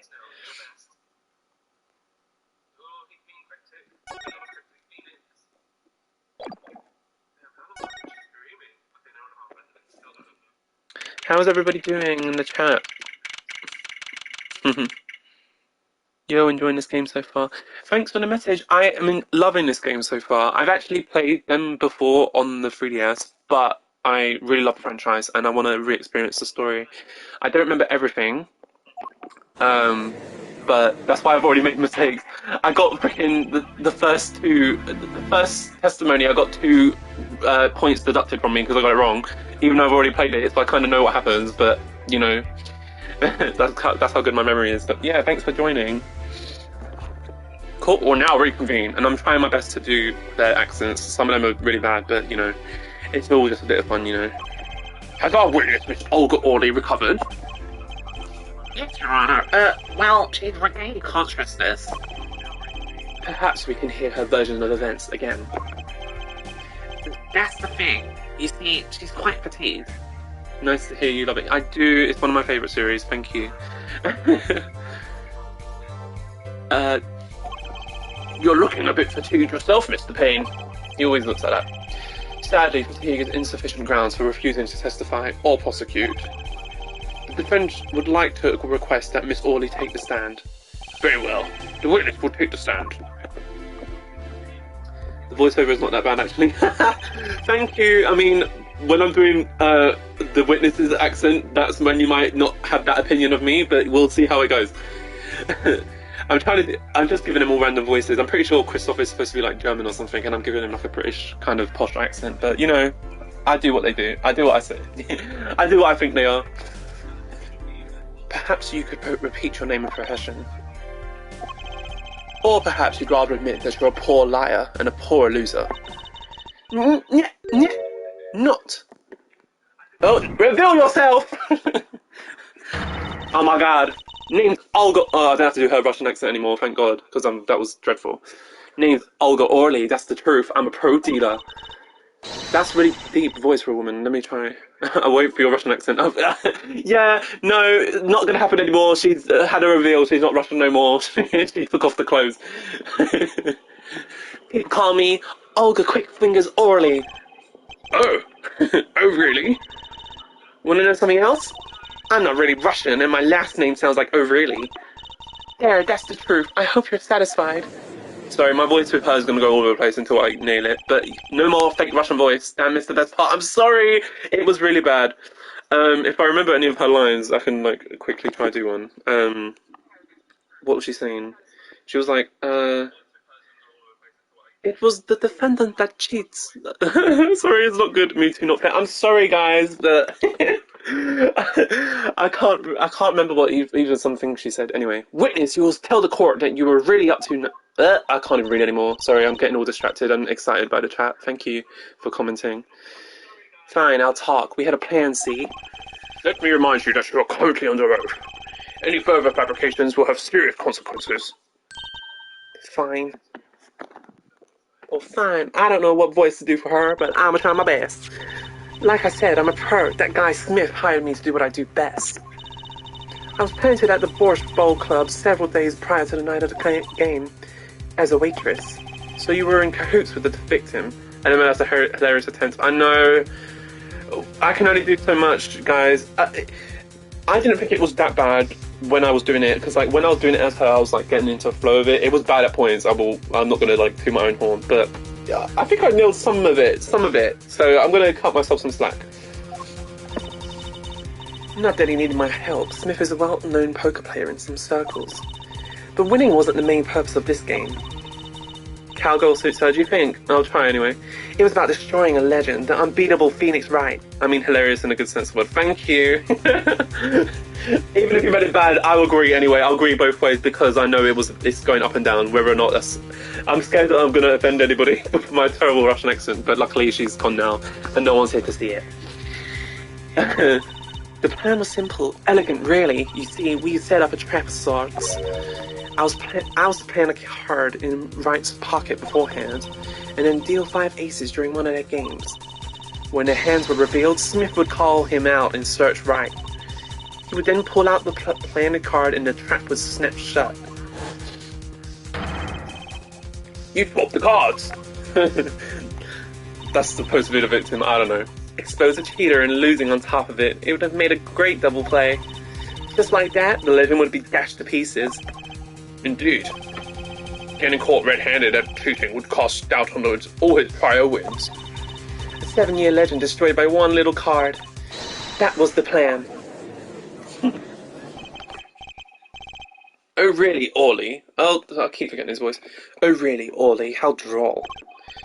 But it appears you made quite the mistake. A mistake? I agree, the trap was elegant. Yet, what happened to that planted card? Hey, that's right. He's lucky, I'll give him that. You'd have to be to slip free from a trap laid by Olga Quickfingers Orly. Oh really? The witness should be much cuter. Would be. She should be much cuter. He's making demands. He's like, she should be much cuter.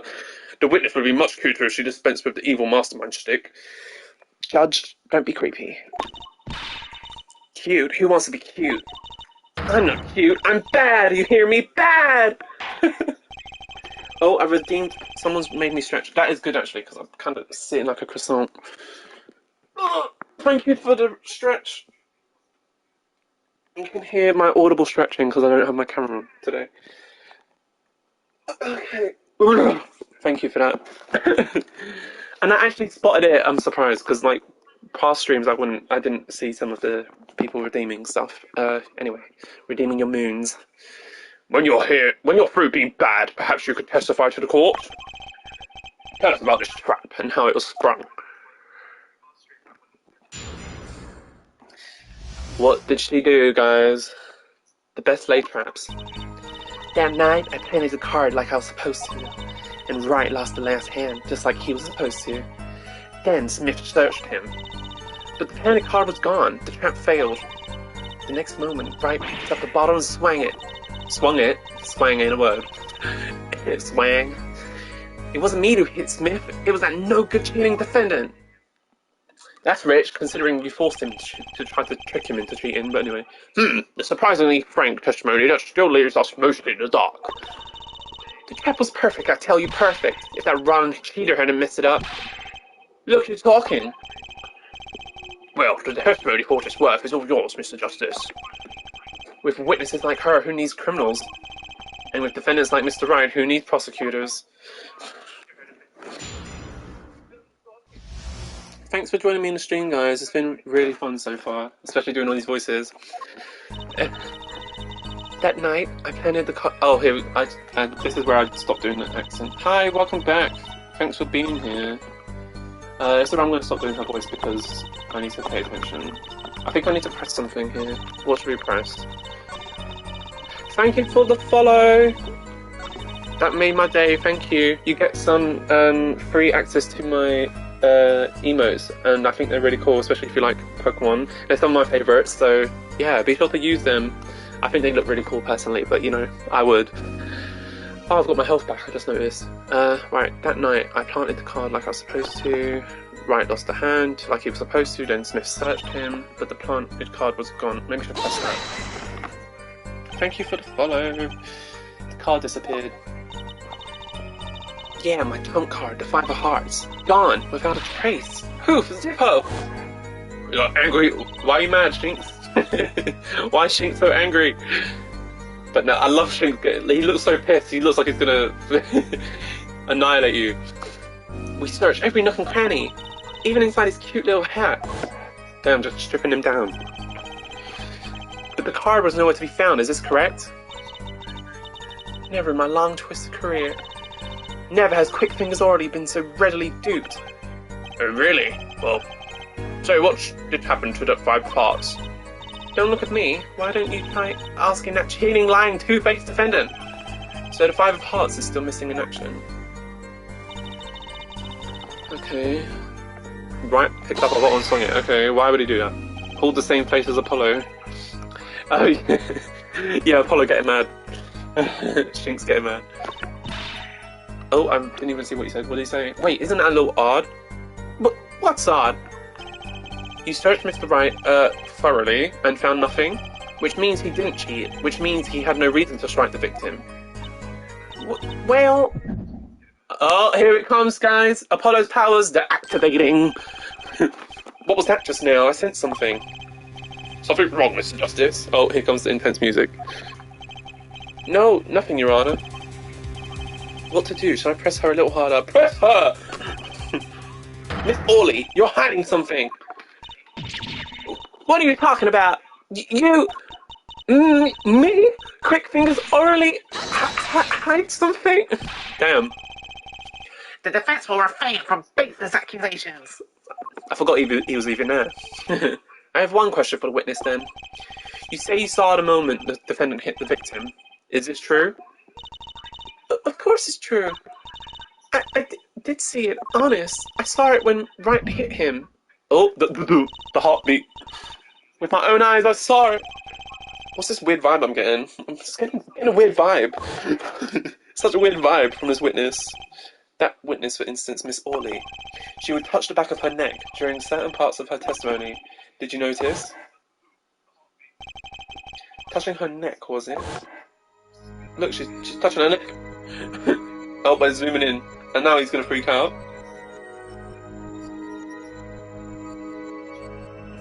I really like this mechanic, but it's kind of creepy, the music. It kind of gives me the spooks. Whoa, what's going on? This sensation is coming into focus.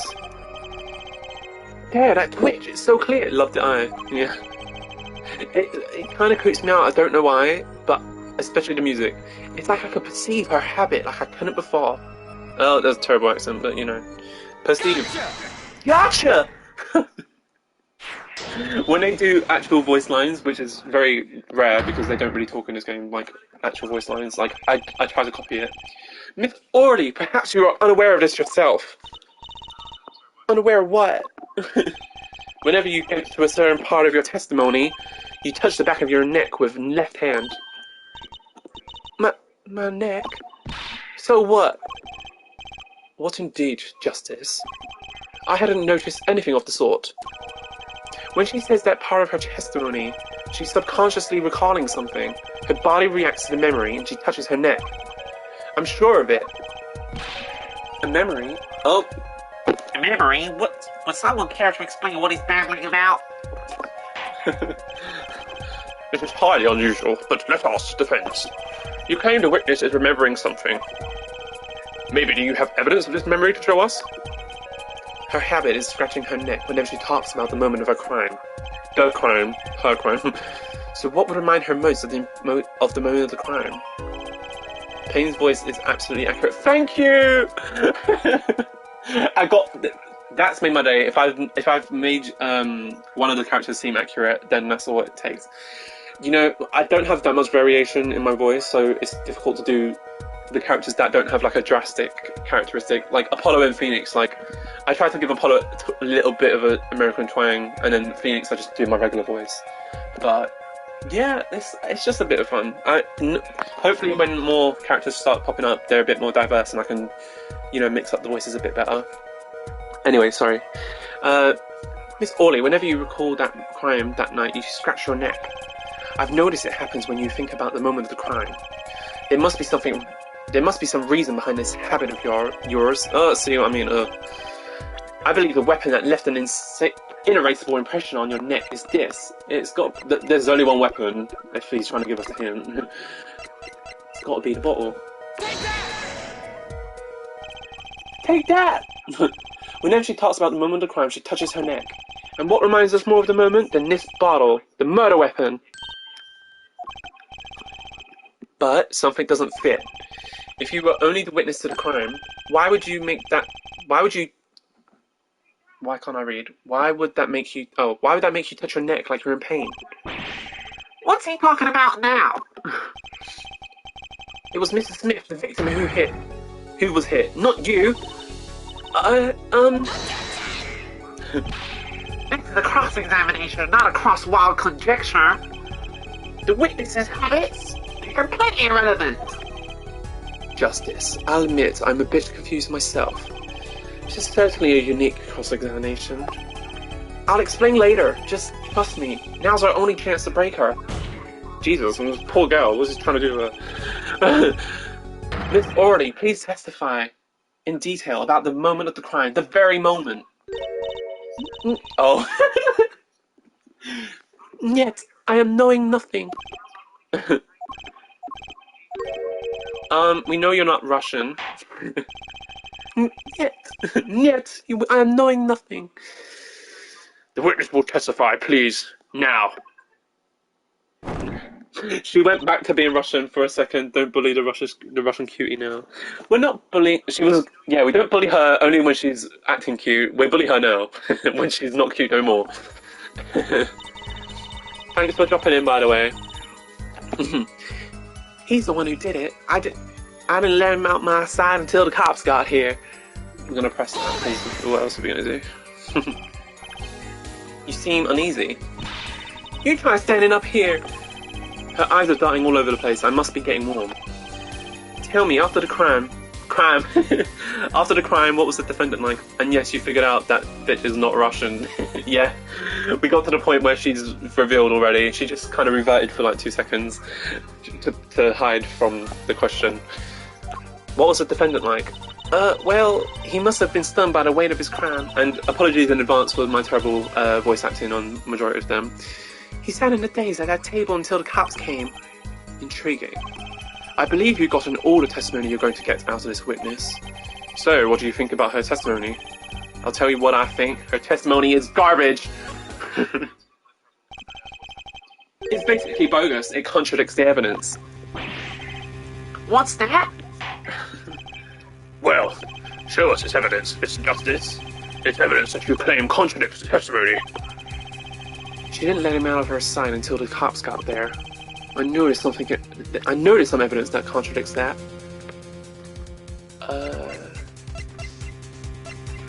She didn't let him out of her sight. What? Oh, she didn't let him out of her sight until the cops got there. I know there's evidence that contradicts that. What is the evidence, guys? I've played this game before, I should know, but I can't remember. She didn't let him out of sight until the cops got there. Wait, what is she talking about?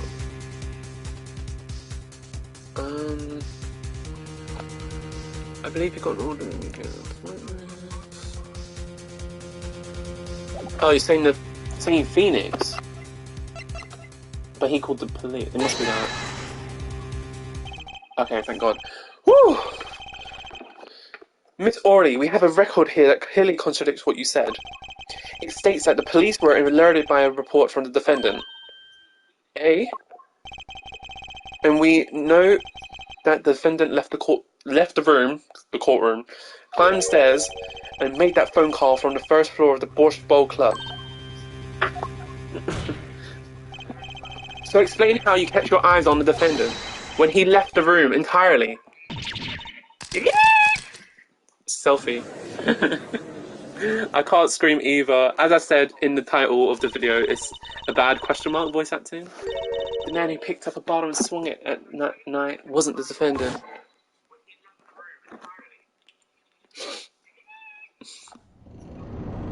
Oh, we got a bit of a video.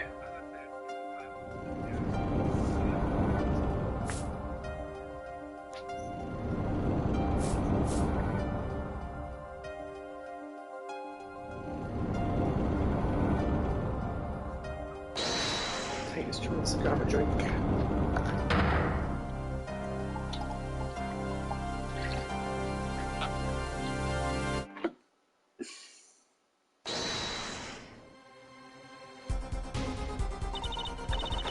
Just then, Smith grabbed the bottle from next to right, and he hit me. You... Oh, whatever voices he's done. Some master cheat, you turned out to be... Eek.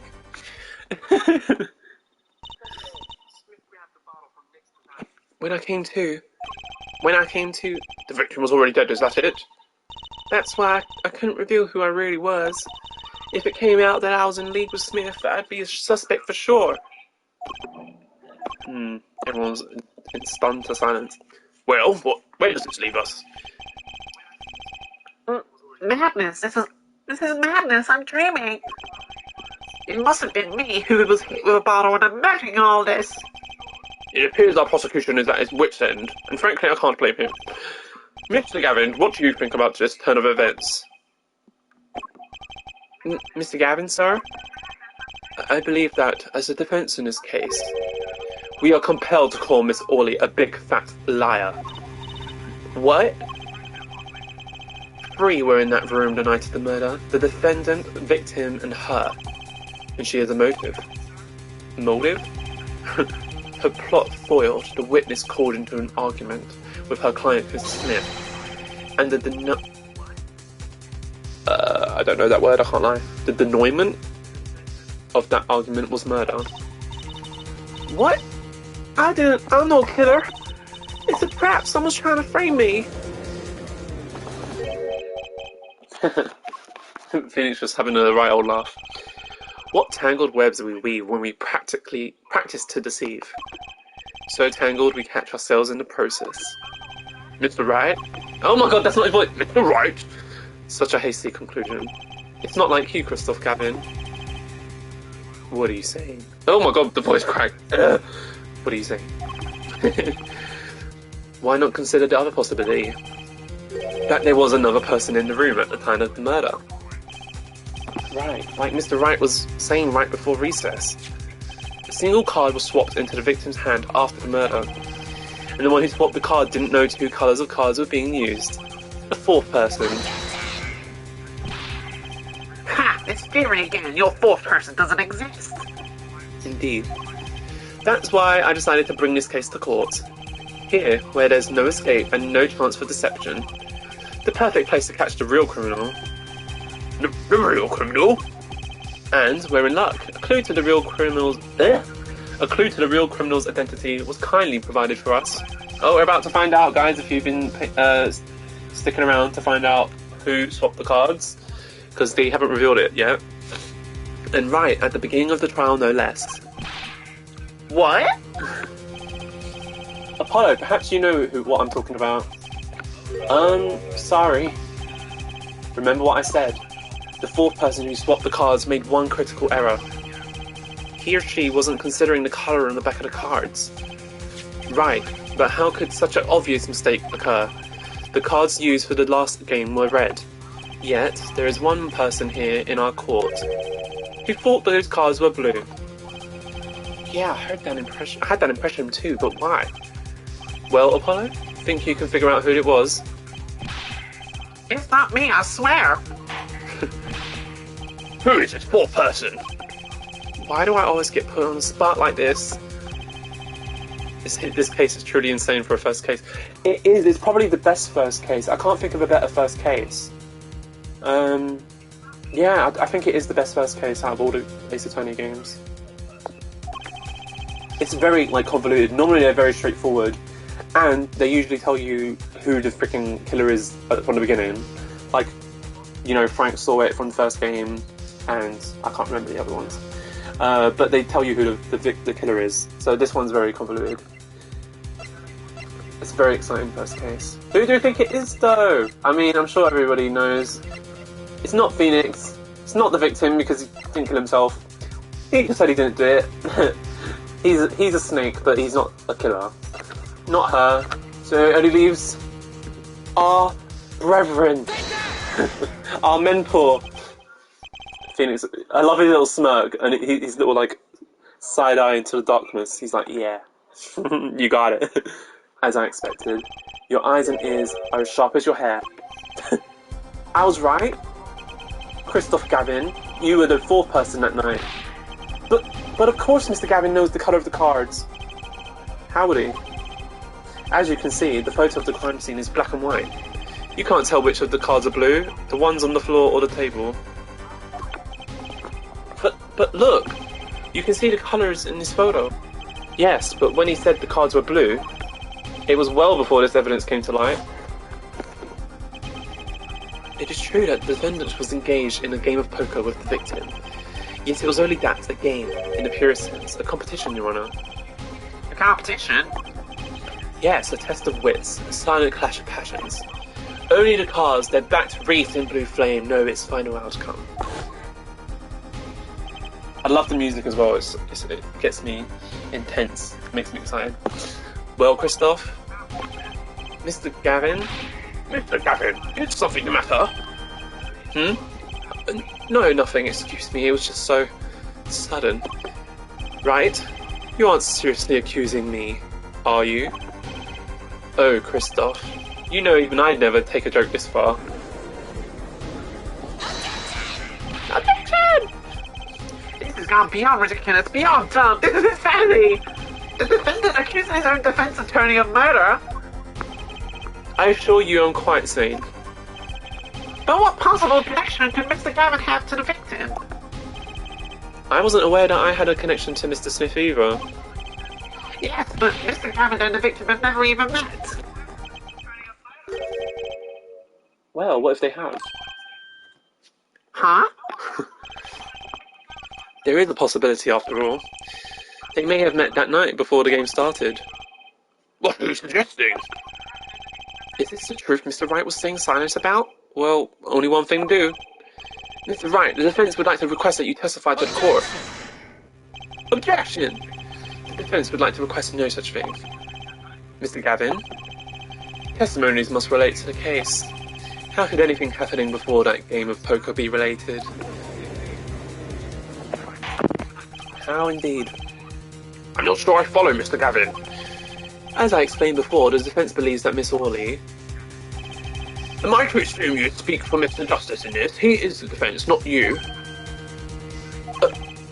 Mr. Justice, the matter of Mr. Wright's testimony is up to you. Oh, okay. Ooh. Does the court, in your opinion, need to hear Mr. Wright's testimony? Yeah, we do. This was Mr. Wright's strategy. He was planning this all along. And I intend to see it through. The defense would like to request that Mr. Wright testify to the court. And two, Justice.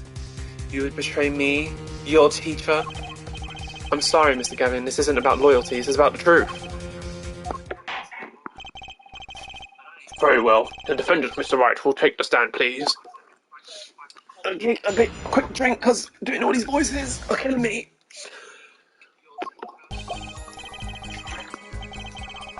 Okay. That evening, Christoph and I had dinner. We sat at the table in his photograph. Shady Smith walked in 5 minutes after Christoph left. When the trap failed, Smith hit the waitress. The girl was knocked out cold and Smith was uncontrollable. I left to call the police. When I returned, he was dead, blood streaming from a cut on his forehead. That's when I made another phone call to defense attorney Gavin. Mr. Gavin, you were at the Borscht Ball Club the night of the murder? I dine with him rather frequently.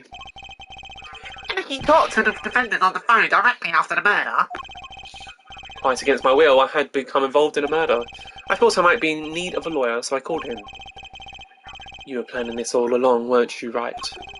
Just because you wanted to drag me into your little murder trial. The only thing I want is the truth. As I did back then, and now. I thought my office was doing you a favour when we took on your defence. It appears that I was wrong. Very well. The defence may cross-examine the witness. Oh, my poor voice. It's quite a long first trial as well, actually. But we will see it through. Right, I've got messages, hang on. Oh, yeah. Sir! He's lying, and you're going to expose him. Understood, sir. Mr. Gavin versus Mr. Wright, this can't end well. Why can't I have a normal trial? Poor Apollo, he's just sitting there, not knowing what the fuck's going on, shitting himself. Poor guy. But he's got determination. Alright, let's see. We had the dinner. Shady Smith walked in.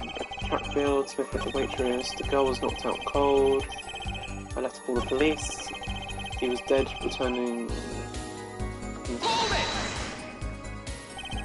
And when you returned, the victim was already dead? Yes. I'll admit, I was a little startled when I walked in. A little? He was breathing from his forehead, after all. I guess I'd be startled too if I walked in on a scene like that. Because Apollo's a freaking miracle. That's why I made another phone call to defense attorney Gavin. Could you explain why you called Mr. Gavin?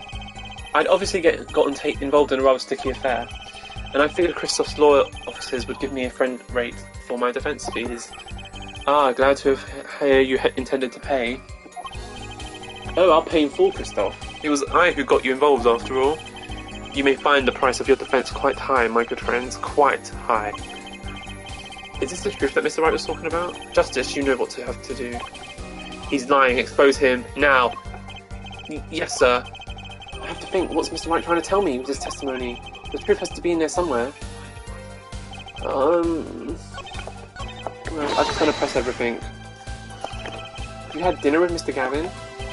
Yes, he was dines with me at the Borch Bowl Club quite frequently. We were enjoying an unusual dinner at our usual spot, as usual. Usual? I always eat at the table closest to the piano. I see. Where Mr. Smith was sitting.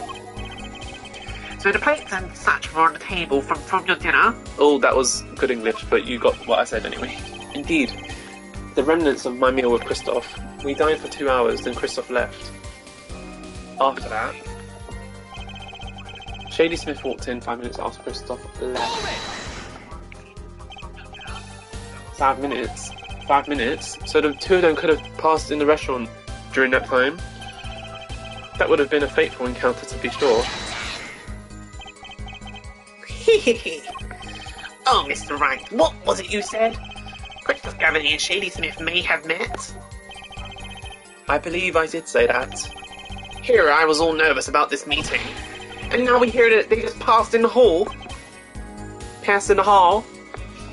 That does seem a little weak as a pretense for murder. Oh, it would be if that were all that happened. Come on, Mr. Wright. What are you hiding this time? When the trap failed, Smith hit the waitress. About this failed trap. This is the same trap that Miss Olga Orley mentioned. Plan was simple, elegant, really, you can see. Okay, we've already read this. I'm not going to voice act it again, because my voice is getting a little bit sore.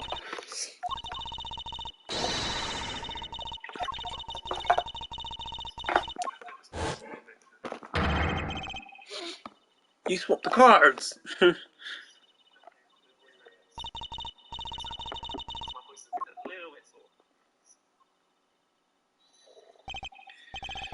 Yes, a harmful prank, in essence. It was quite it was by a quirk of fate that I happened to discover it. A quirk? I happened to put my hand in my pocket and found a card. The card she planted. Yes, I snuck a peek at it and I found it was the 5 of Hearts. I had a feeling something might happen, so I disposed of the card before the game. Disposed? Where? There was an empty bottle of grape juice I had been drinking right beside me. I threw the card inside the bottle. An empty bottle of grape juice? The murder weapon? But we examined it and it's empty. Yes, I rolled it up and I shoved it in. The coloured glass makes it hard to see. A battle of wits between the deceiver and the would-be deceived. That sounds like terrific drama. A card inside the murder weapon? That's strange. Did the police miss it in their investigation? Maybe I'll take a look. Yeah, we already took a look and it's not in there. Mr. Wright, the pokerhead of courtroom number 3 approves of this battle of wits. Please revise your testimony with this new information. Hello to anyone who just joined. Feel free to drop a message in the chat or, you know, just enjoy my terrible attempts at these voices.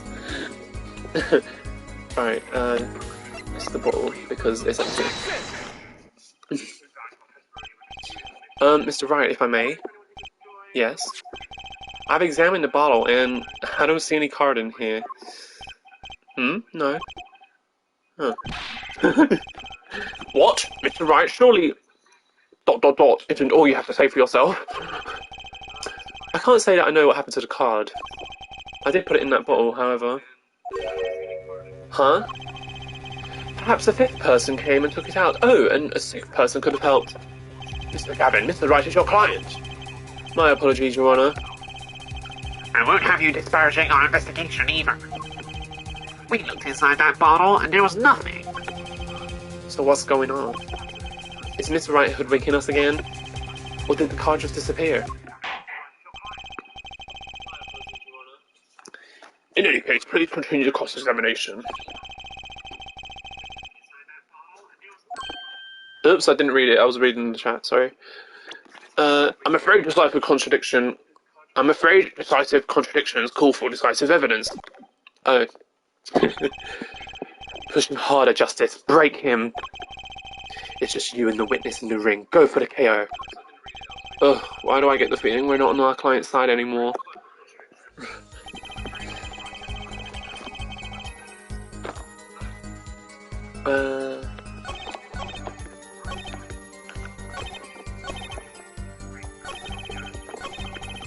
Didn't I press everything?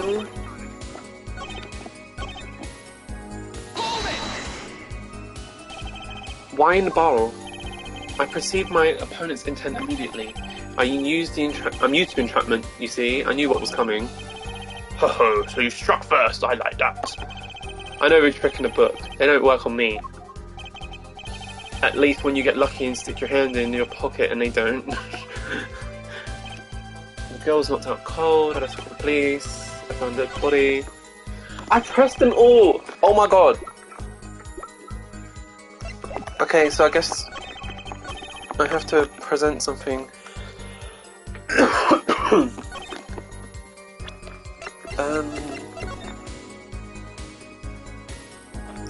Haven't done this picture yet.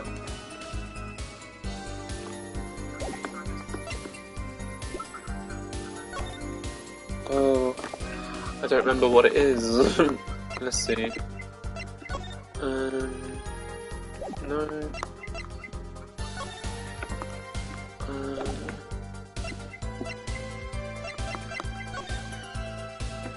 Is there anything about the phone? It's just... No, absolutely nothing. Okay. Use my place from the best streets possible.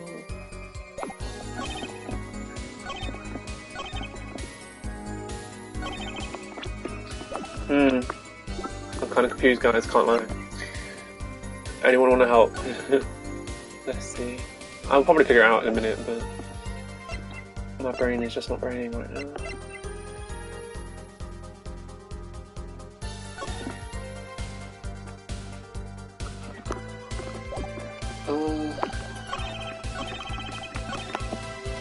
Yeah, we sat at the table in a photograph, show you some cool things going inside the back, discover the trap, dispose of the card in the bottle.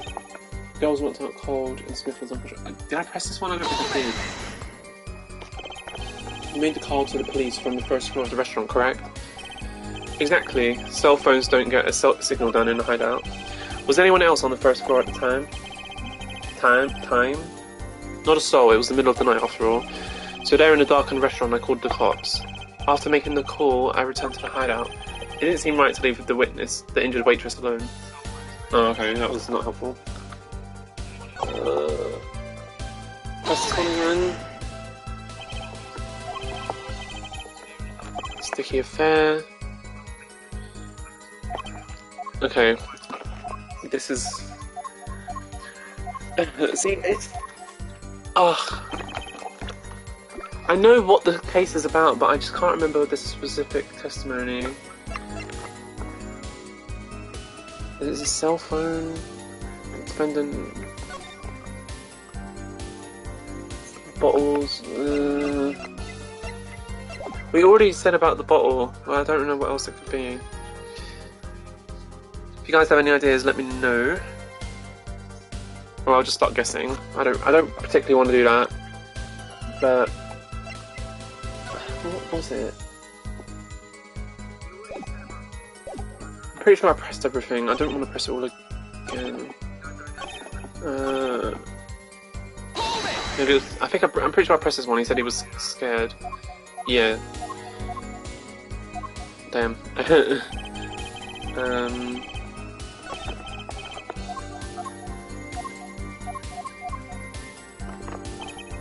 Struggling here.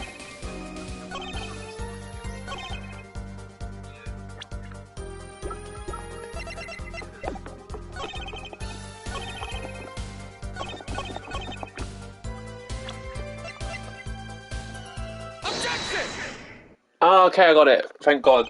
I was sitting there like, I don't know what it is. And I did know what it is. Okay. Mr. Wright, if I may, yes. Take a look at the photograph of the crime scene. See the victim here? He's wearing a hat. I wouldn't think you could see blood on his forehead. Good point. I love his one-liners. He's just like, oh, yeah, true. Just this. Next time you point out an inconsistency, put a little more oomph into it.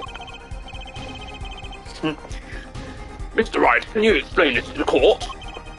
I forgot to mention something. I was the one who put that hat on his head. Eh? You put the hat on the dead man's head. He wore it for our entire poker game. After calling the police, when I returned to the scene, his head was in full view, shining bright, just like in his photograph. And? I picked his hat off the floor and put it on his head. Why did you do such a thing like that? All I can say is, I'm sorry. That's the only thing I touched at the crime scene. Yeah, besides the poker chips, the cards, the bottle. So Miss Orley didn't see it? It being the victim's, his head? I think not, she was out cold. I believe I was the only one who witnessed his head. Here we go again. Mr. Gavin? Pardon. It just seems that our client is determined to lie his way through this case. Hey, he's still our client, isn't he? I believe that's enough of that. Mr. Gavin? This witness's testimony is more like a travesty. It's riddled with lies. I'm beginning to see how you came to lose your attorney's badge 7 years ago. Well, you certainly have a unique way of treating your clients, Christoph. I never knew. I believe it was you who threw the first stone.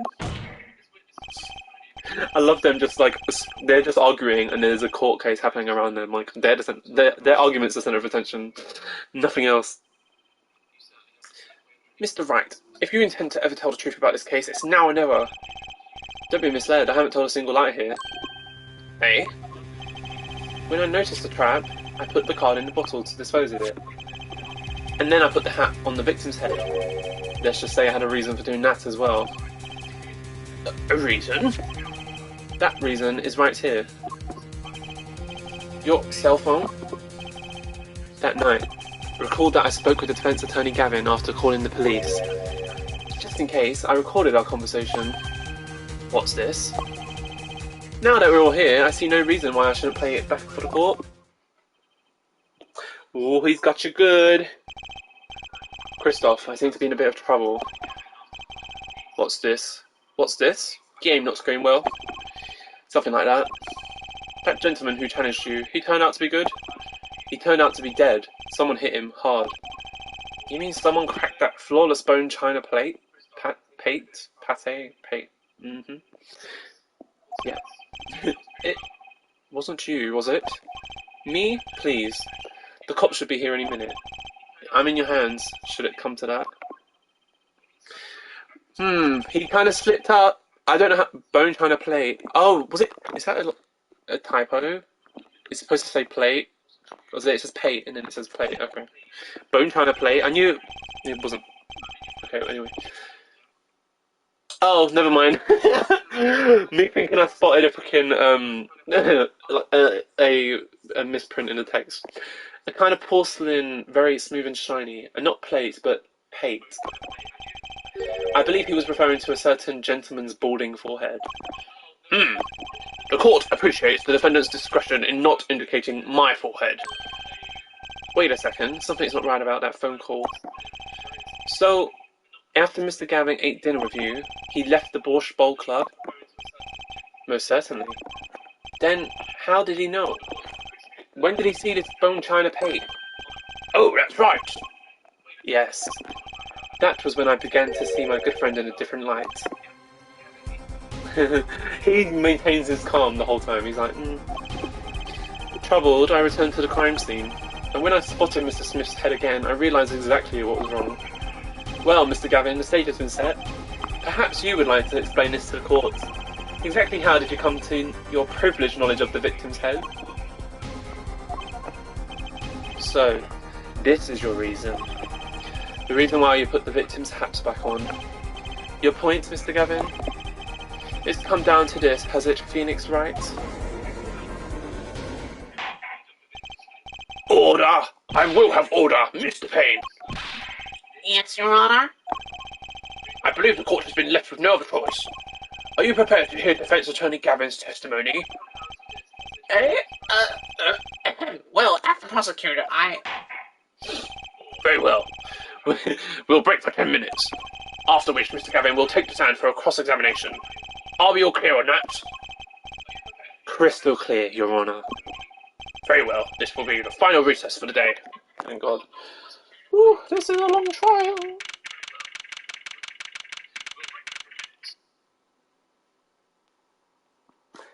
Let's see. Mr. Gavin and Mr. Ryan are both in the judge's chamber. Who'd have thought today would turn out like this? Oh, here comes somebody. May I? Oh, I thought. Never mind. I was confused. Huh? What? Hello, sir. Oh, hello, sir. I don't know what voice to do for Trudy. Hello, sir. Please pick a card. What's all this about? Is this one okay? Excellent. I have a message for you. The last hand is about to be played. You'll need a trump card to make it. A trump card? The card you have chosen is magical. Use it wisely and the game is yours. That's all. Sorry guys, I will get better at Trudy's voice, but for now it's a bit it's a bit strained. An ace. Where do I remember this card from? Hello, sir. I made her sound like Oliver Twist. Can I please have some more? Mr. Smith's hand has 3 aces and Mr. Wright's 2. It is 5 aces in all. It is true, I have seen it, the 5th ace. There was cheating, I swear to you. Again, bad accents, but you know, no one's gonna get offended by that. It's fine. It's just me not doing them well. The nickname 5th ace. Wait, this blotch of red, is this blood? You have your trump card, now it's for you, up to you to cut the deck and draw the truth. My father's fate is in your hands. I know you can do it. Doing a girl's voice is not easy. I don't have super high pitched voice. Unless I put like a really fake one on, but it doesn't sound right. This bloodstained card is my trump card for us to finding the truth.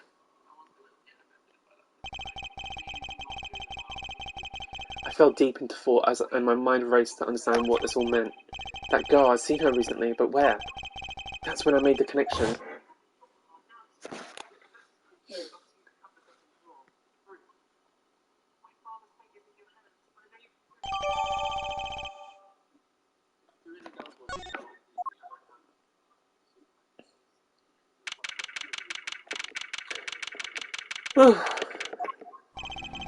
Court will now reconvene. Defense Attorney Christopher Gavin, will you please take the stand? I love his just pose, he's just not giving a shit.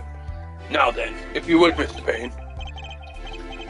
Yes, Your Honor. Well, Mr. The witness state his name and occupation? Is this fast necessary, Your Honor? Believe me, far stranger things have gone on in this courtroom. Fine, I'll play along. First, there's one thing we need to have made clear. How did you know about the secret beneath the victim's hat? By secret, I'm guessing he means the fact that Mr. Smith was bald.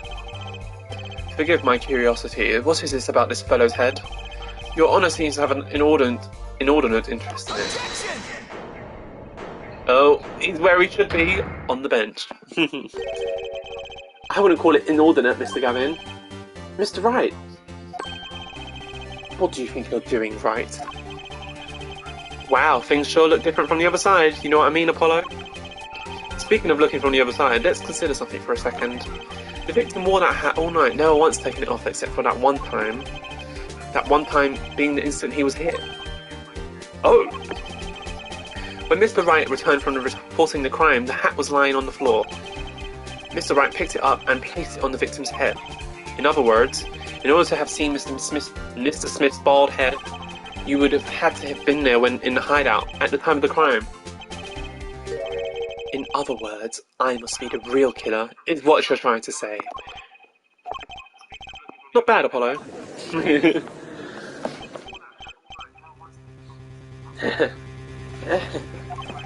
Mr. Gavin?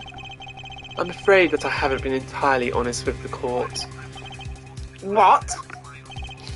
Oh, I assure you I had the noblest of intentions. I did it all to protect my client, Mr. Wright. Huh? Yet I'm afraid that in the current situation I see little reason to hide anything. Very well, allow me to tell you the truth of what happened that night. Finally, you may begin your testimony. Tell us, how were you involved in the events of that fateful night? Take a drink.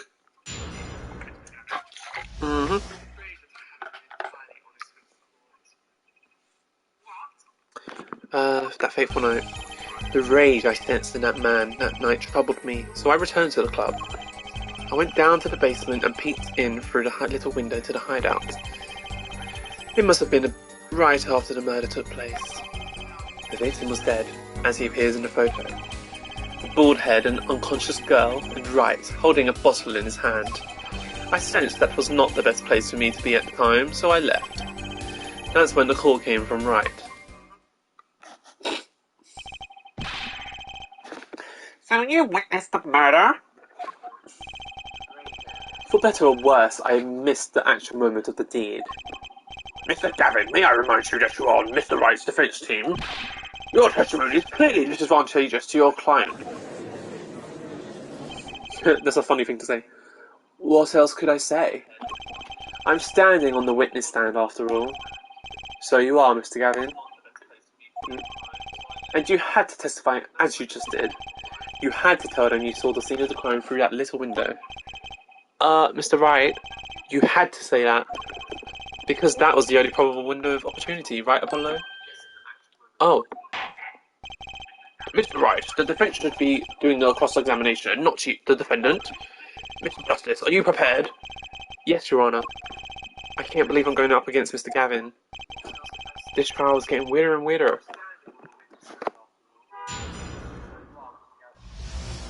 Whew. That fateful night. Right, let's see. I returned to the club, I went down to the basement, and I peeked in through the little window. The little window? You mean the one used to keep watch upstairs? Yes, a relic of the ancient past, that black market... Oh, yes, a relic of the ancient past. The black marketeers used for it, I believe. Why did you go through the trouble of peeking in through the window? Wouldn't it have been more easy to just open the door and go into the room?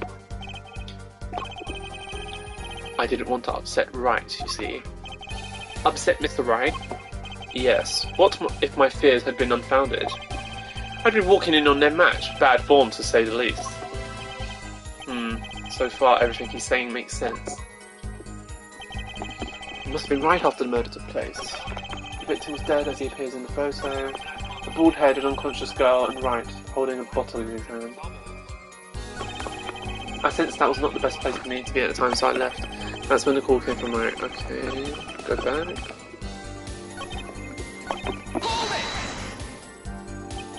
By photo, you mean the second photograph of the crime scene? Precisely. You see, he wasn't wearing his hat there. I saw his head when he was dead. And then Mr. Wright came along and replaced the hat. Can you describe the scene of the crime for us?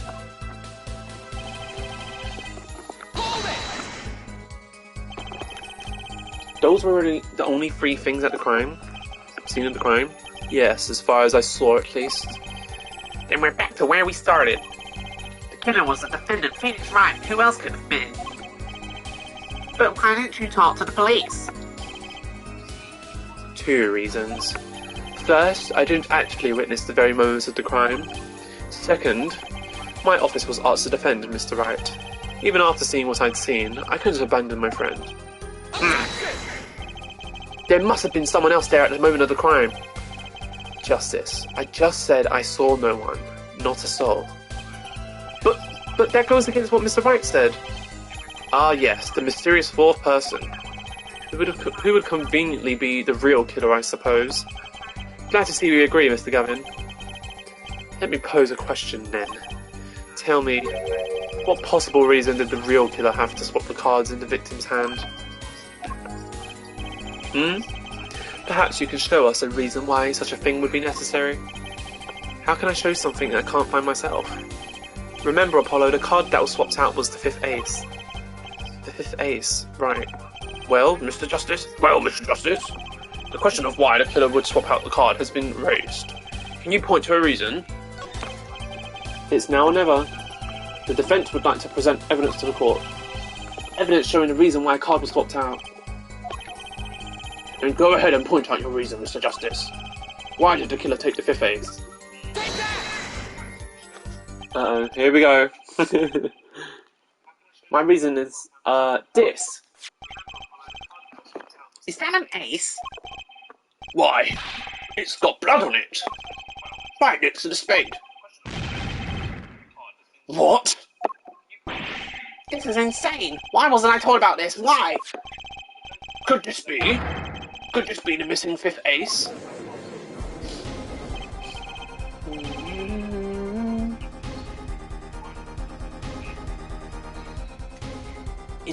Inconceivable. How could you? What are you doing with that card? Well, that's the thing. Why is Mr. Gavin so upset? It's just a fishy card from a fishy girl. Oh, that card, it's mine. That is, I picked it up at the Bowl Club that night after the murder had occurred. I gave it to my daughter. Cards are her stock and trade, after all. No, impossible, unacceptable. The court can't accept this evidence. It's a fraud. A fraud? How can you be so sure? What? I would think the only person who could claim it was a fraud would be the one who took the real card from the crime scene, the real killer. Allow me to elaborate. What if this trace of blood was the reason?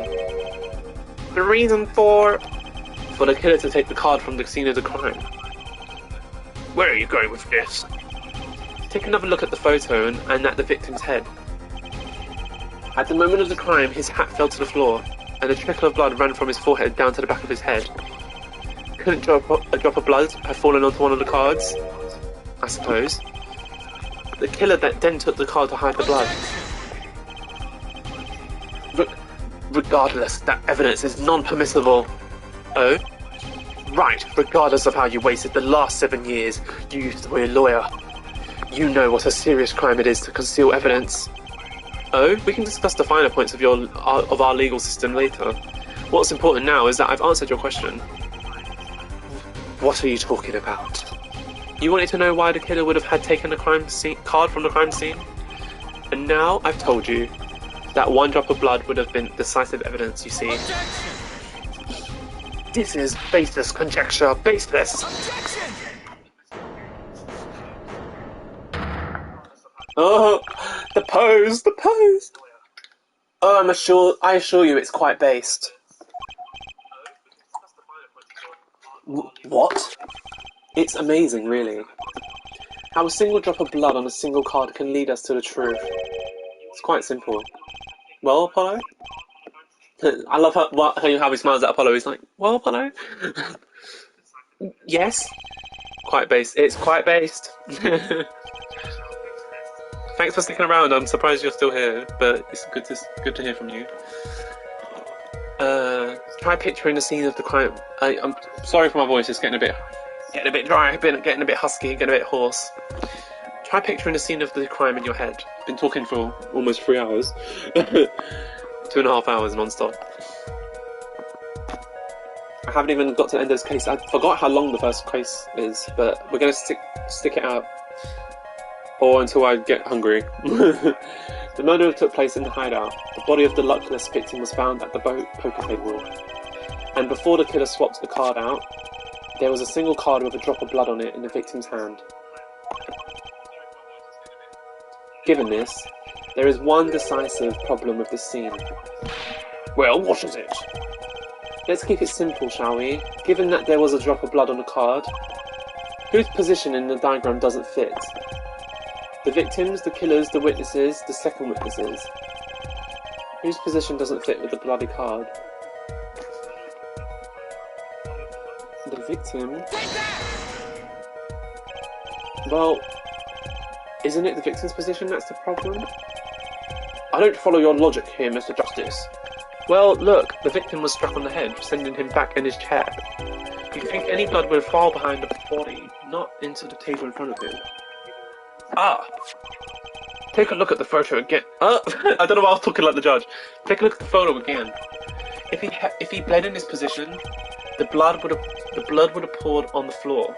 Fall on the floor. Poured's not even in there, Stefan. Not on the cards.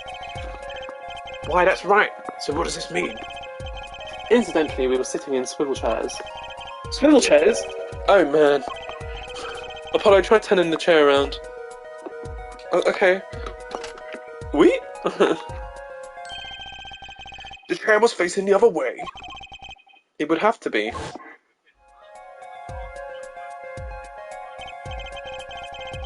So we have to assume that at the time of the murder, the victim's chair was facing away from the table. When Mr. Wright returned from informing the police, which way was the chair facing? When I came back to the room, the body was facing as seen in this photo. That would mean the killer must have turned the chair back around. Let's take the next step. Look at the diagram once more. We know now the victim was facing away from the table at the time of the murder, but this creates another significant contradiction. Again? Let's test your reasoning skills again, shall we? Apollo, whose location on this diagram contradicts our new understanding of the crime? The victims, the killers, the witnesses, the second witnesses. Well, the killer has to be in front of him. The victim was struck from the front, correct? Indeed. Well, wouldn't it be hard for the killer to hit him from the front, sitting where his indicator currently is? I'd think it'd be quite hard, yes. Yes, but what you're saying makes no sense. Why would the victim suddenly turn to face the wall in the middle of a game? I believe a sufficient reason will soon come to light. What? There's something in this diagram that makes far less sense, actually. Look again at the diagram. Apollo, if the victim was struck here while he was sitting as shown here, goddamn. Where would his assailant be standing? Try marking it on the diagram. What? But there's no room to put a mark where the killer should be. Don't worry, let's think it through and see what we find. We know the victim was facing towards the wall at the scene at the time of the crime. Sorry, there's a weird noise out my window. That's the only thing we know for sure. Try to forget about everything else. Where would the killer have to be standing to strike our victim from the front?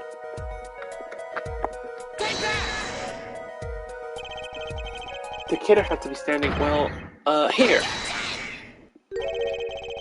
You get points for flair, but that's about all you get. Ugh, I thought I was onto something here too.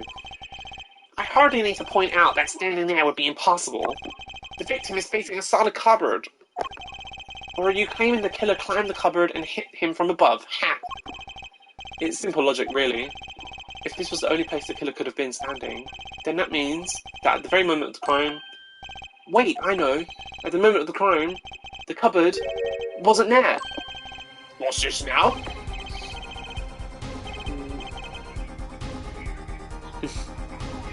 I mean, that's the only explanation, right, Mr. Gavin? Your Honour, I have a suggestion for the defence.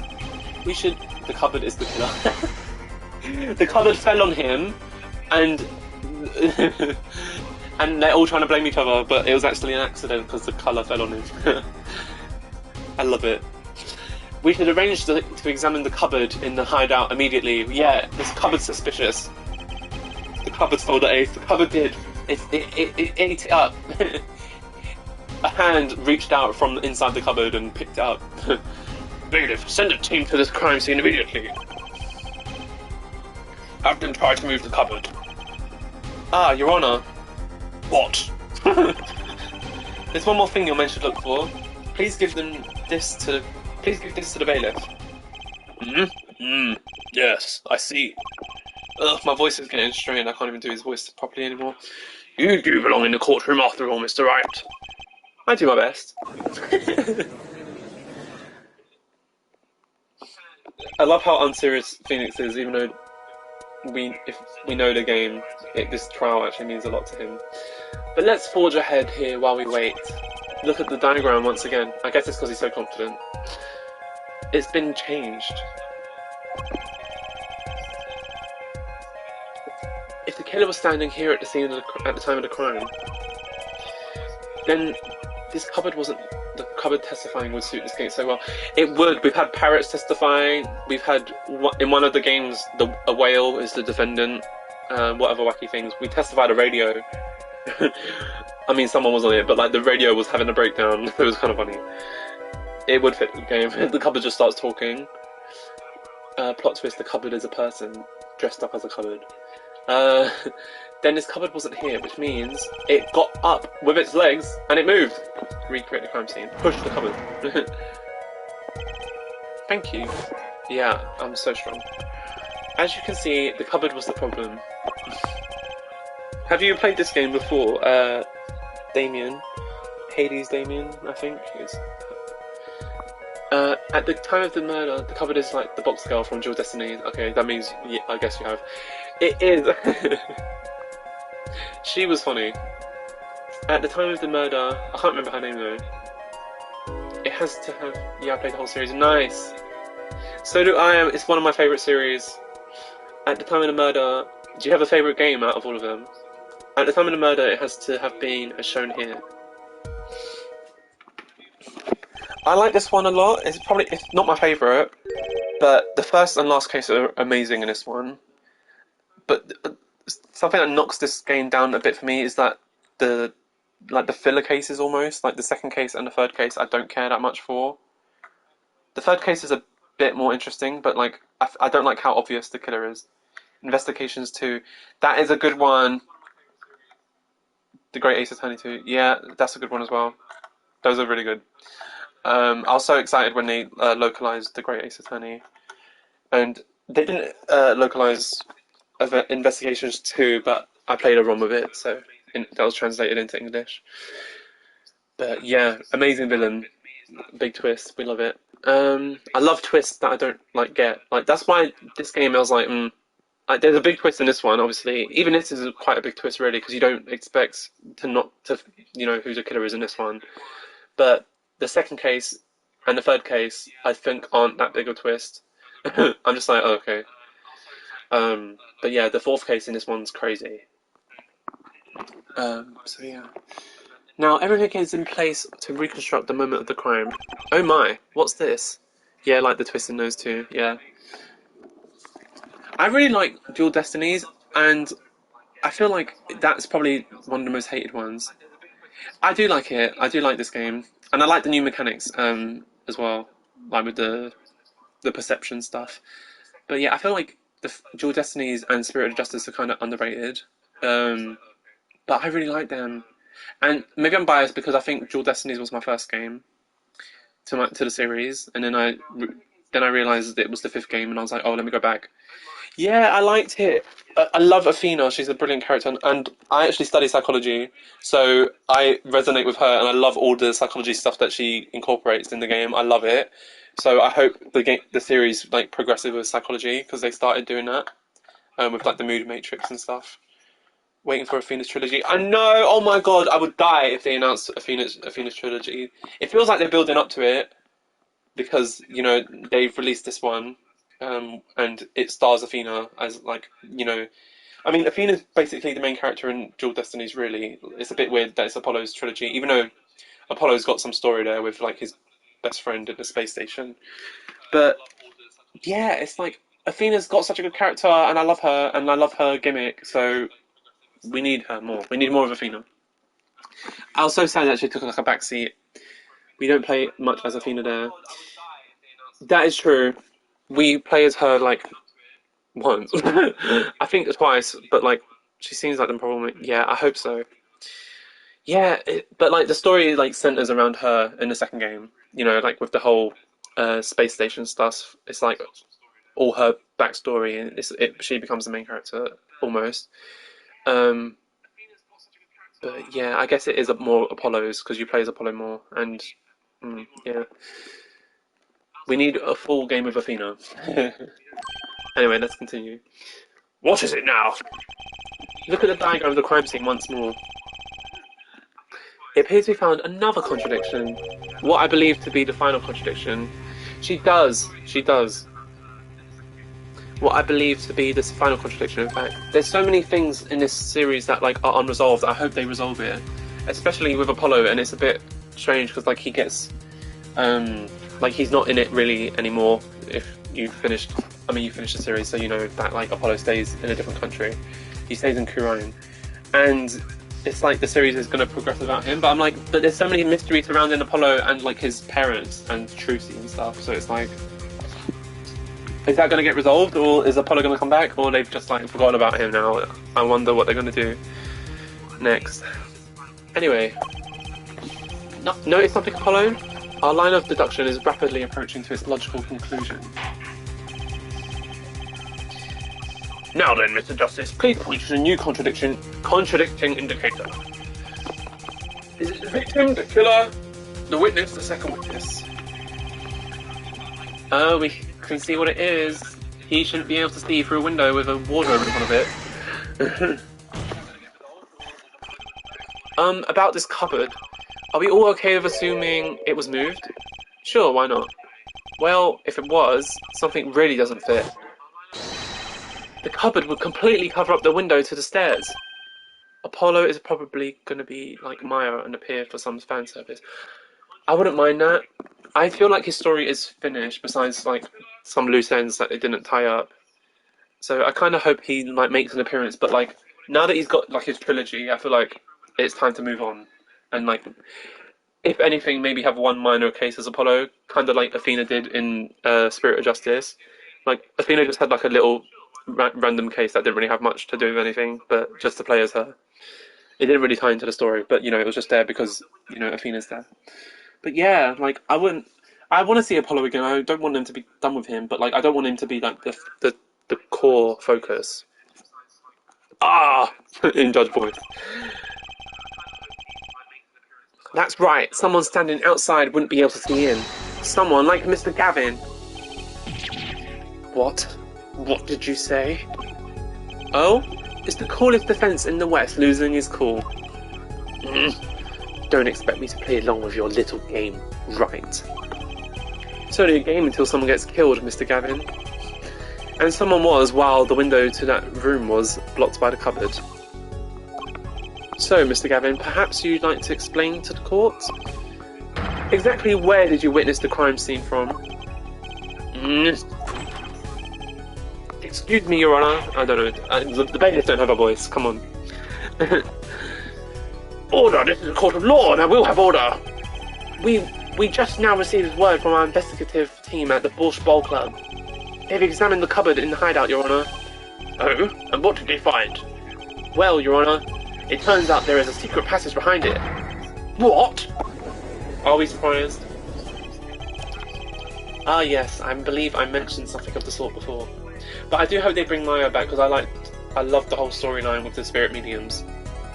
That was amazing. And I kind of hope they bring back Morgan, Pearl's mum, because like she had like a cryptic message the last time we saw her. She was like, one day, Pearl, you will be the master, and then we never saw her again. But yeah, I want to see Iris again. I want to see who else haven't we seen? I want to see what's her name? Apollo's mother, like Lamoire, I think. Well, I can't remember her name, but I want to see her.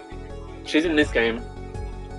I believe I mentioned something of the sort before, because she's just like one of the more mysterious characters. Yeah,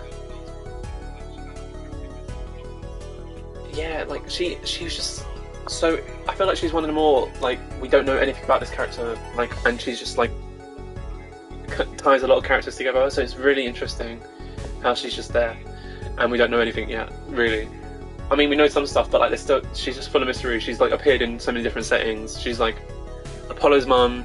She was in, and it was like, how did she meet Apollo's dad? And then it was like she was the magician, and then she was singing, and it's like she's all these things. Probably we will if they continue. I hope they do. This is one of the tricks the room many of our regulars know about. I do remember him saying something about that now that he mentions it. A secret passage is a handy thing to have when you're engaged in illegal goings-on. Thank you, Damien, by the way, for like really contributing to the stream and like getting engaged. It's really nice to have a nice conversation about it, to be honest. So yeah, the secret passage is a handy thing to have when you're engaged in illegal goings on. Enjoying the stream, no problem. Thank you. Oh my gosh, it's nice when I get a bit of engagement because like. First of all, this is my first stream in a year and a half. I just got back into it because I really wanted to stream this game because I really love it. And I don't typically get much engagement anyway. Sometimes I do, which is nice, but it's nice, it's motivating, especially when it's your first stream back. Never know what you might need to duck away from the eyes of the law. So the room has a secret passage. Where does it go? Where does it go indeed? The other side connects to the restaurant above. The underworld bosses could get away from the cops and enjoy a cold bowl of borscht, no doubt. Just like our killer. The judge is always like bewildered, it's so funny. And Gavin's like, with his hand on his face, he's like, fuck's sake. You see where our line of simple deductive reasoning has led us, Apollo? I see it, but I don't believe it. That girl wasn't kidding when she said I needed this trump card for the last hand. Ah, but where did you get this from, and why does it exist? At the time of the murder, the window was blocked and the victim's hat was only off his head for the few minutes between Mr. Smith's murder and Mr. Wright's return from calling the cops. In other words, the only place anyone could have seen the victim's bald head was from inside the hideout. Well, Mr. Gavin, come on, say something. Dare I ask, what really happened that night? Actually, I think we can probably figure it out ourselves at this point. That night, for whatever reason, our killer had a date with Mr. Smith, a date with destiny. There he crouched, hidden in a secret passageway behind his cupboard. I just want to talk about how much I love this first case, because like not only is it crazy on its own, but the context as well, like it hints so much, and there's so many more mysteries in this case, like especially about the victim and the reason and the motive for murder. Like it sets up the whole game. It's amazing. Really good game. Really good first case. They kind of fall off the wagon with the next couple because I'm not the biggest fan of them. I don't hate them. They just feel a bit. I guess because the first case and the last case are so good, which it tends to be the case that the last case is the best, but they just feel so not as good as the rest compared to the first one. It's like, how are you going to start off with such a big bang and then it kind of just like dies down a little bit? But they're not bad. They're just not my favourites. Yeah, probably the second case is probably my least favourite case. First case is an illegally powerful start. It is. It's so good. Like, I can't think of a better first case that there's been. Trying to remember them. I really like the first cases in Dual Destinies and Spirit of Justice, though. Second and third are decent, but enjoyable. Yeah, as I was saying, like, I don't hate them. I'm only, like, criticising them because compared to this one, do you know what I mean? It's like, this one hypes up the game, like, gets you really hyped, and then the next two after are a bit predictable, well, for me anyway, and a bit just not exciting, a bit bizarre. But, it's not bad. I love all of them. I don't hate any of them, but yeah, they're not my favourite cases by a long shot. Anyway, holding his breath, waiting for just the right moment, then the chance came, and he took it. I like the first one in Ace Attorney Investigations 2 because it's both interesting and connected with the rest of the story. Yeah, it is. Was that the president assassination? But the Apollo Justice one is probably, it's probably the strongest, yeah. Are you talking about the president assassination attempt? Yeah, okay, cool. Just so I know what you're talking about. Because I always confused Investigations 1 and 2, like, what cases happen in which game. But his time was soon to come. Mr. Wright went upstairs to call the cops, leaving Mr. Shady Smith alone in the hideout with the unconscious dealer. Then our killer stepped out from the secret passage and into the hideout. The victim must have heard the cupboard sliding aside. Standing aside. Because it's a person! I missed it again. What did he say? I didn't like the first one that much. Seems boring at times. You talk about the first Ace Attorney game. After the deed was done, the criminal must have been the blood on the card. He would have, of course, realised the need to destroy the evidence. That single spot of blood told the whole story of the crime. Investigation 1. Yeah. I still liked it because it's very different. I like the different take on it, that you can like actually walk around as Edgeworth. I love playing as Edgeworth, he's my favourite character. Very close. Edgeworth and Phoenix are my favourite, I love them both. But yeah, Investigations 1, like, the first case was just like, nah. The only interesting thing about it was like the setting, I suppose, because it was in Edgeworth's office. But like the killer, no one cares. The person who died, no one cares. The suspect, I guess, is okay because it's the same. It's Maggie, I think, and she's like a recurring character. The gameplay, but the plot of the cases is meh. Yeah, I did like the second case. Remind me of the second case.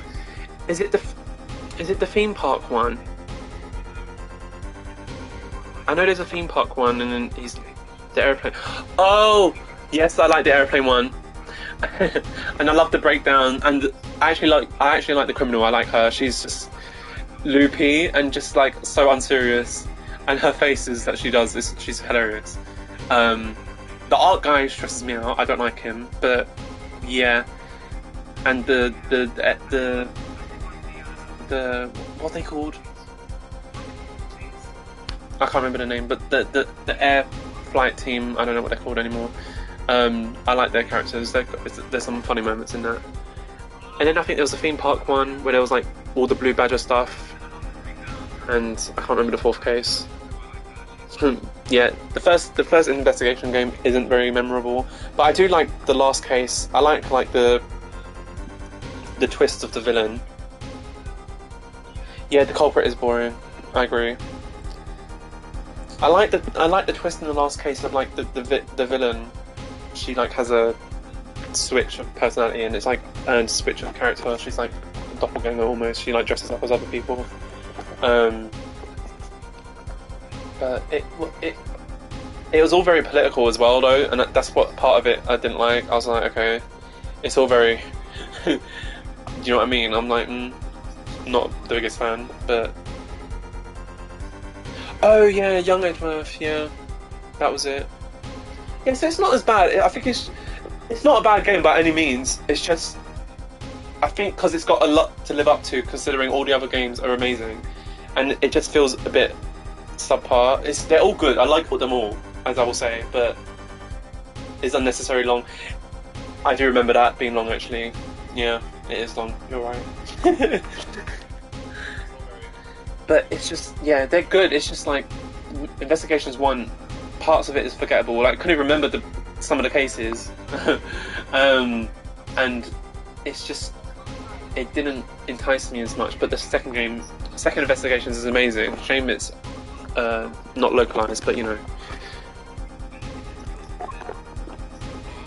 Anyway, I'm gonna continue this because I'm going on a tangent. The stream will never end. Too bad for him, he didn't linger any longer in the hideout that night. If he had, he might have noticed the cards on the floor. The upgrade from Ace Attorney 1, Investigations 1 to Investigations 2 is unbelievable. It is. I remember when I played Investigations 1, I obviously enjoyed it, because I'm always going to like an Ace Attorney game no matter what. But I was like, I don't get the hype. And then I played the second one, and I was like, damn, I can't play this because it's not, it's not in English. And everyone was saying it's the best one. I was like, but I can't play it. And the first one wasn't that great, like in comparison. So I'm not really expecting much. And then I played the second one, it was amazing. So yeah. And the fact that they were all red. I love his animations. The breakdowns are probably my favourite parts of this game. Well, it seems this trial has taken yet another turn. I'm truly sorry I had to see this day come, Mr. Gavin. Don't apologise to him, he's a murderer. Mr. Gavin? Mr. Payne! Yeah! Yes, Your Honour! I'm not good at the shouting. The prosecution will continue the investigation. As for Mr. Phoenix Wright, the defendant, he is hereby cleared of all suspicion. Believe... Oh god, kind of cringe, but, you know... Believe me when I say I don't believe this is happening, Mr. Gavin. But I'm afraid circumstances call for me to ensure a warrant for your arrest immediately. Objection! He ain't going down without a fight, Your Honour. You gotta be kidding me. Look at Phoenix, he's like, yeah. Oh, no need to apologise. I rather enjoyed myself.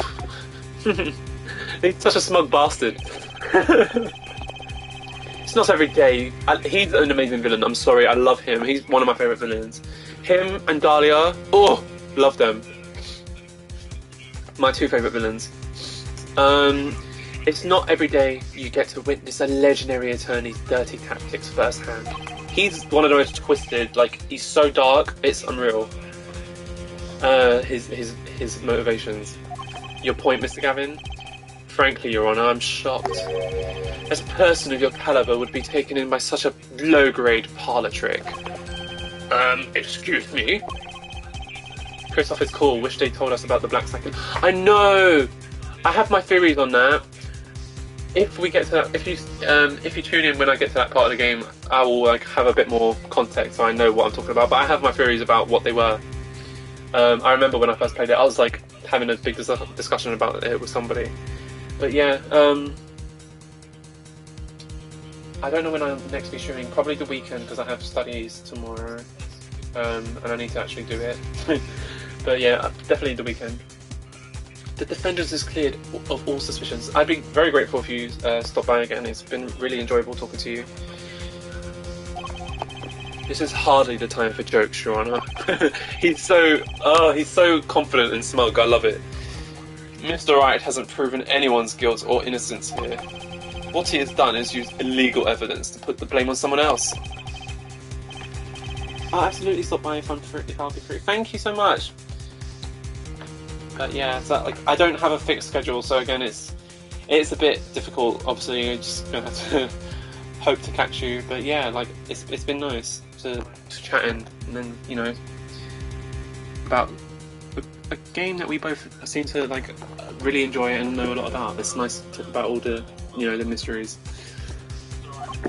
Oh, I didn't even read what he said. Not just by anyone else, but me, his own defense attorney. You're not his defense attorney.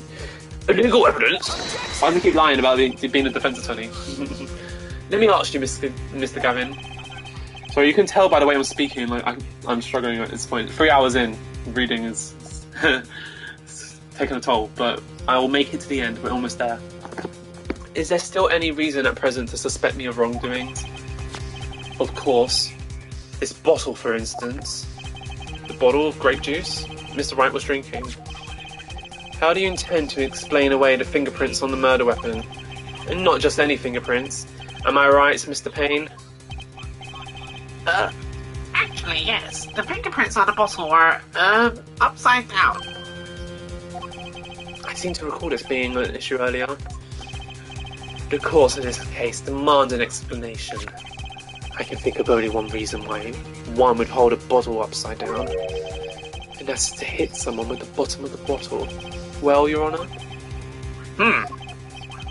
Yeah, I understand. I finished my exam, so I'm chilling for some time. Hope to see your stream sometime, surely. Thank you! Oh my gosh.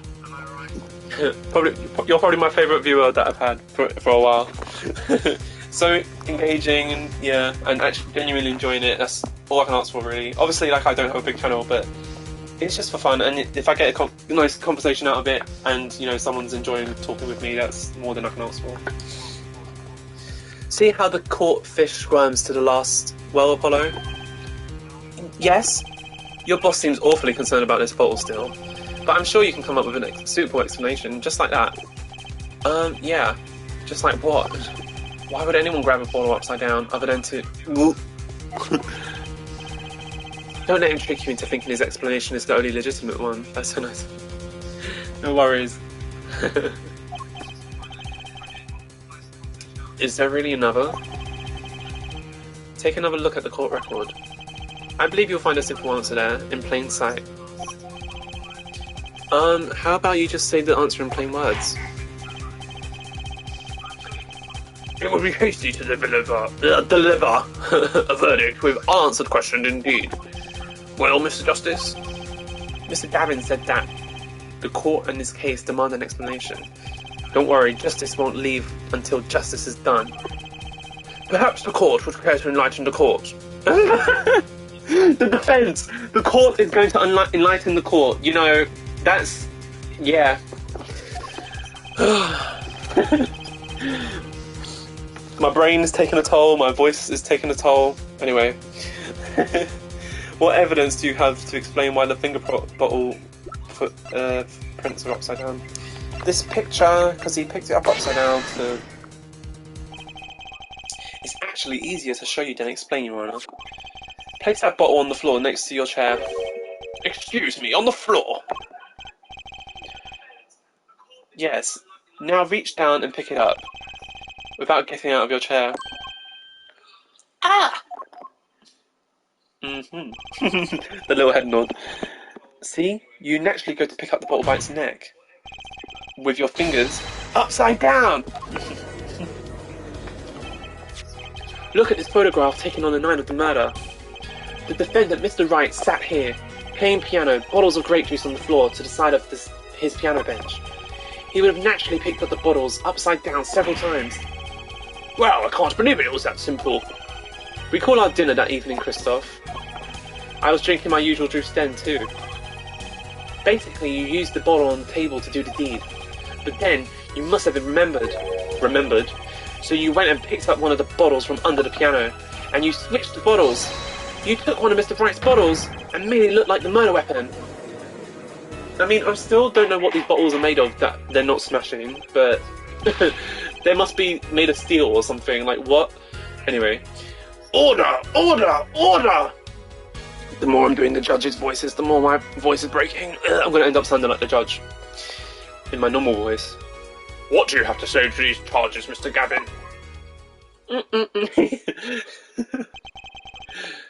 Fascinating. So this is the legendary attorney's famed tactic of misdirection. What? You claim that I switched the bottle? Where is your proof? Proof? Well, that's, as I thought, more baseless conjecture. I'm afraid your bottle of proof is quite empty. Objection! I wouldn't be so sure about that. I love him constantly thinking he knows what he's like, all smug and thinking he's winning the game, and then he's not, because Phoenix is one step ahead. Your Honor, when you initiated the investigation of the hideout earlier, do you recall I requested an additional investigation? Ah, yes. I have your memo about that here. Retrieve the bottles from under the piano at the Borscht Bowl Club. And here's one of the bottles in question. Just... Was she going to dust that for fingerprints too? I would be surprised if any were on that but his. Mr. Gavin probably wouldn't have made such a novice mistake. True. That bottle won't bear a trace of anything. Say, Apollo. Yes. Why don't you go ahead and examine that bottle? But why? Just humour me. His serious face, he's like, do it! Mr. Wright, that bottle sells the case once and for all. How did you know it was that one? What? That's some bottle? Because... There's a card inside. There's something inside that bottle.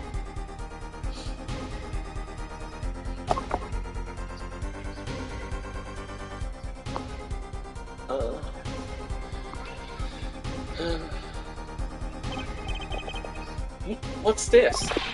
That card. It can't be. Recall that unpleasant woman's testimony for a moment. Don't have to diss her. Miss Olga Orley? Yes, our little swindling Devochka.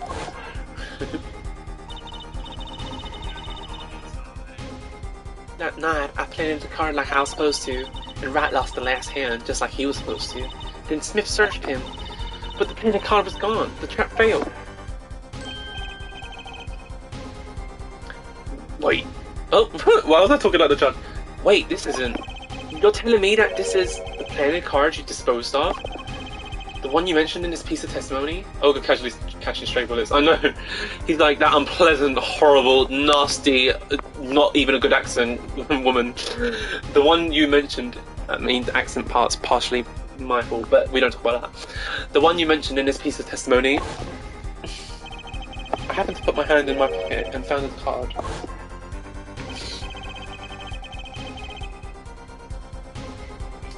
Yes, I snuck a peek of it and found it was the Five of Hearts. I had a feeling something might happen, so I disposed of the card before the game. Dispose? Where? There was an empty bottle of grape juice I had been drinking right beside me. I threw the card inside the bottle.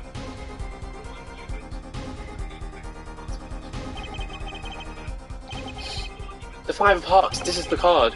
The bottles were swapped. And the only one who could have done that was the fourth person in the club that night. You, Mr. Christoph Gavin, are we gonna see? Oh, he's not happy. Damn. He summoned the lobster from the floor. Like his forces, he's so strong. He distorted gravity. I love it. And Phoenix is like, "Gotcha, bastard." That is all. Phoenix is smug as well, but it's great. Is this your idea of revenge? Phoenix, right? Hobo Phoenix looks so chill. He does. I want to be friends with him.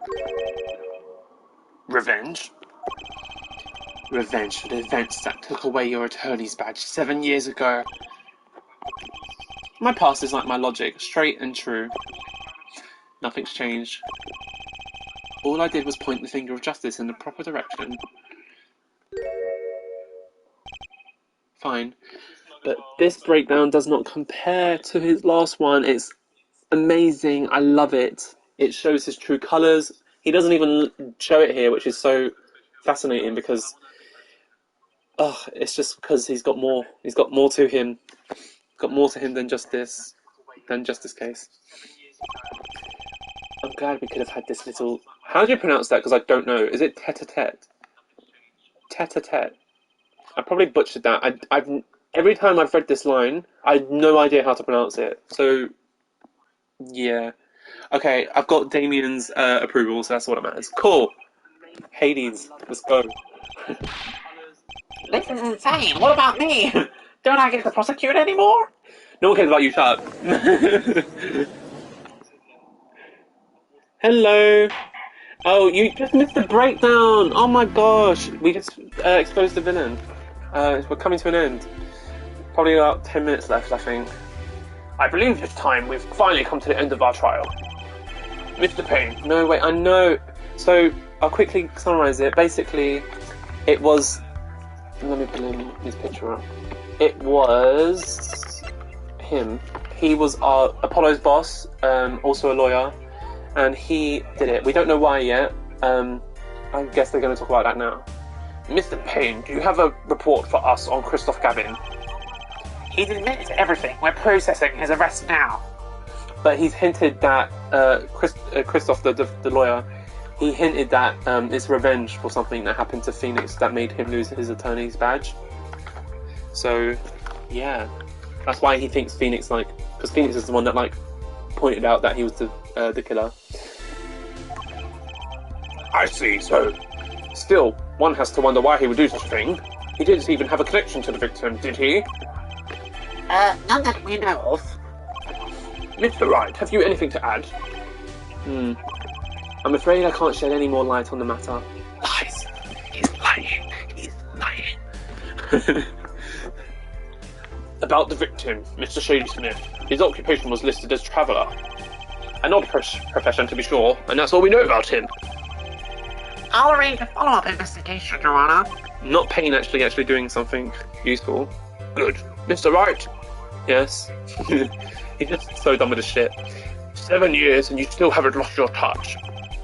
Christoph Gavin was a man with much significance for me. This case is such a good setup for the last one. It is! It's so good! I love it when they connect. When the cases are just I forgot it ends on such a cliffhanger. I know, it's so good. I like it when the cases all connect to each other. Instead of like the cases that are just like standalone stories, which I like the standalone stories, but I like it when there's even a little bit of connection to another case. I love it because it's like a long, overarching mystery throughout the whole game. But anyway, both as a friend and as a lawyer, He was extremely talented, to be sure, and now he's a criminal. That's conniving bastard. I needed two things before I could confront him. The first was a place where no injustice would be tolerated, this courtroom. The second was a man who would tolerate no injustice. And his surname just happened to be Justice! In other words, a defense attorney. You, Apollo. Me? I'm special? Yay. This is a dark time for our legal system. Again, the theme of this game sets up even the next two games, because it's all about the law being fucked up and not right, and how it needs to be exploited for true justice to be served. But that's going way into it, you know, that happens more in the last case.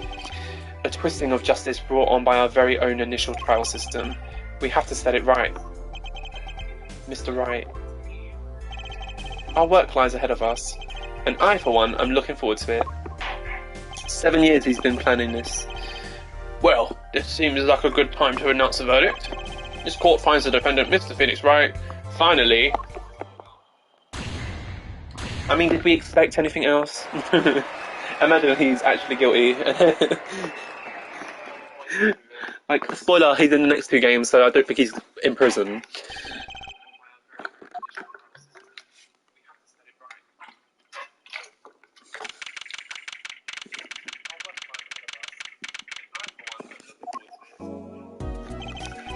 Thanks, Apollo. You came through just like I thought you would. I'm pretty sure I didn't do a thing in there. It was you who cornered the killer. I couldn't have done it without myself. I was gonna say, I couldn't have done it by myself. You sensed it too today, didn't you? Your ability. Ability? Yes, a sensitivity I lack. You'll come to understand it soon enough. Wait, I wonder if he means the zoom in. The perception. You say you saw the moment the defendant hit the victim. Is this true? Of course it's true. What's this weird vibe I'm getting? What was that, Mr. Wright? You'll have to find the answer to that question yourself. The answer, right. Today was full of questions without answers, most of them about Mr. Gavin. What possible reason could he have had to commit murder? Perhaps you'll learn that in the days to come. Huh? Wait, you don't know, do you? This locket is the key. Huh? Oh, that reminds me, I met the girl whose picture is in your locket. The girl whose picture is in your locket? Do you mean his daughter? Juicy. Your daughter, right? That's right, she's my daughter. You know, you were right about this locket. Eh? I took this off his neck the night he died. But it looks like our dear Russian scam artist saw me. So the truth is, this locket really did belong to him. Wait, but that's perjury! You testified, you said that locket was yours! I said no such thing, actually. Huh? I merely said that this is a locket with my daughter's picture inside. A subtle distinction, but a distinction nonetheless. And it's the truth. Wait, but then, why? Why was the victim wearing a locket with a picture of your daughter inside it? Sometimes the straightest path to the truth isn't the best one. Give it time. You're still just getting started with your career. Speaking of which, I may be out of a job. I work for Gavin Law Offices, after all. I still can't believe I just saw Mr. Gavin getting led away in handcuffs. Apollo. Yes? How about coming to work for me? Eh? You mean at the Wright & Co. Law Offices? I mean, there's not a single attorney in my generation that doesn't know it. I can't imagine that to be true, but... Wait, but didn't you... You're not a... Oh, I turned in my badge, yes. I'm not an attorney anymore. And that's the biggest mindfuck of this game, because it's like, we have no idea why Phoenix isn't attorney anymore, why he's dressed like a hobo, what the hell's going on. This game is just amazing. It just throws in all these weird things, and then it casually explains it slowly throughout the game. It's amazing. That incident 7 years ago, even Apollo knows what it is, and they don't talk about it. That legendary trial. And at the middle of it all was one man, Phoenix Wright. What trial are they talking about? We don't know yet. The case reached its sad conclusion and he left law for good. For good, he's in... until the next game. Have you ever thought about coming back to the courts? I'm not qualified to stand in a court of law, I'm afraid. Didn't you notice in today's trial, there was a single piece of forged evidence? Forged evidence? What are you talking about? I'm talking about evidence that shouldn't have existed. A naughty magician's trick. One piece of evidence struck me as odd, that's true. It just seemed, well, too perfect. I'll bet this was the forged evidence. You mean this, don't you? I got this from your daughter, Mr. Wright. Yes, that card couldn't have been found at the crime scene. Why? Because the killer took it with him when he left, leaving the wrong card in its place, luckily for us. That's why he wasn't happy about that evidence, because he knew it was fake, because he took it. But if he admitted that he took it, then, like, to admit that it's fake would be to admit that he took it. That's why Phoenix caught him in a trap, and he could get away with using fake evidence. I think the only person who could claim it was a fraud would be the one who took the real card from the crime scene, the real killer. My verdict was already handed down 7 years ago. Then, you really... Yes, I forged this card. One look at the crime scene should have told you it wasn't real. But you can't do something like that and call yourself an attorney. Who's calling themselves an attorney, Apollo? So it's true. The rumour is true. 7 years ago. None of that matters much now, does it? Yeah! I punched him. Apollo, you do not get to punch my boy Phoenix. But Phoenix is happy about it. Look at him, he's like, Do it again. It's your story from here on out, Apollo. Perhaps I can help you turn the next page. My office's address. Drop in if you like. Mr. Wright. Oh, about your uppercut. Try yelling, "Take that!" next time. I find it packs a little more punch. I can't take this man seriously. I love him. And Apollo, thanks for today. I had a good time.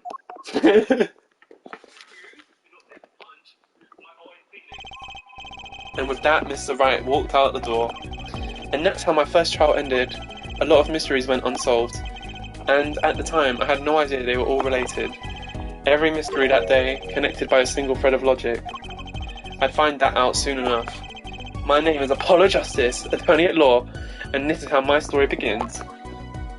The end of episode 1, we've made it! Thank you everyone for sticking around. Yeah, got a trophy. Oh, saved the game. I'm gonna stop it right there, because damn, that was long. I did not remember it being that long, but it is long, isn't it? I can't remember if I saved or not, but I'm saving again. Okay. Continue on to the... Yeah, good job. Thank you!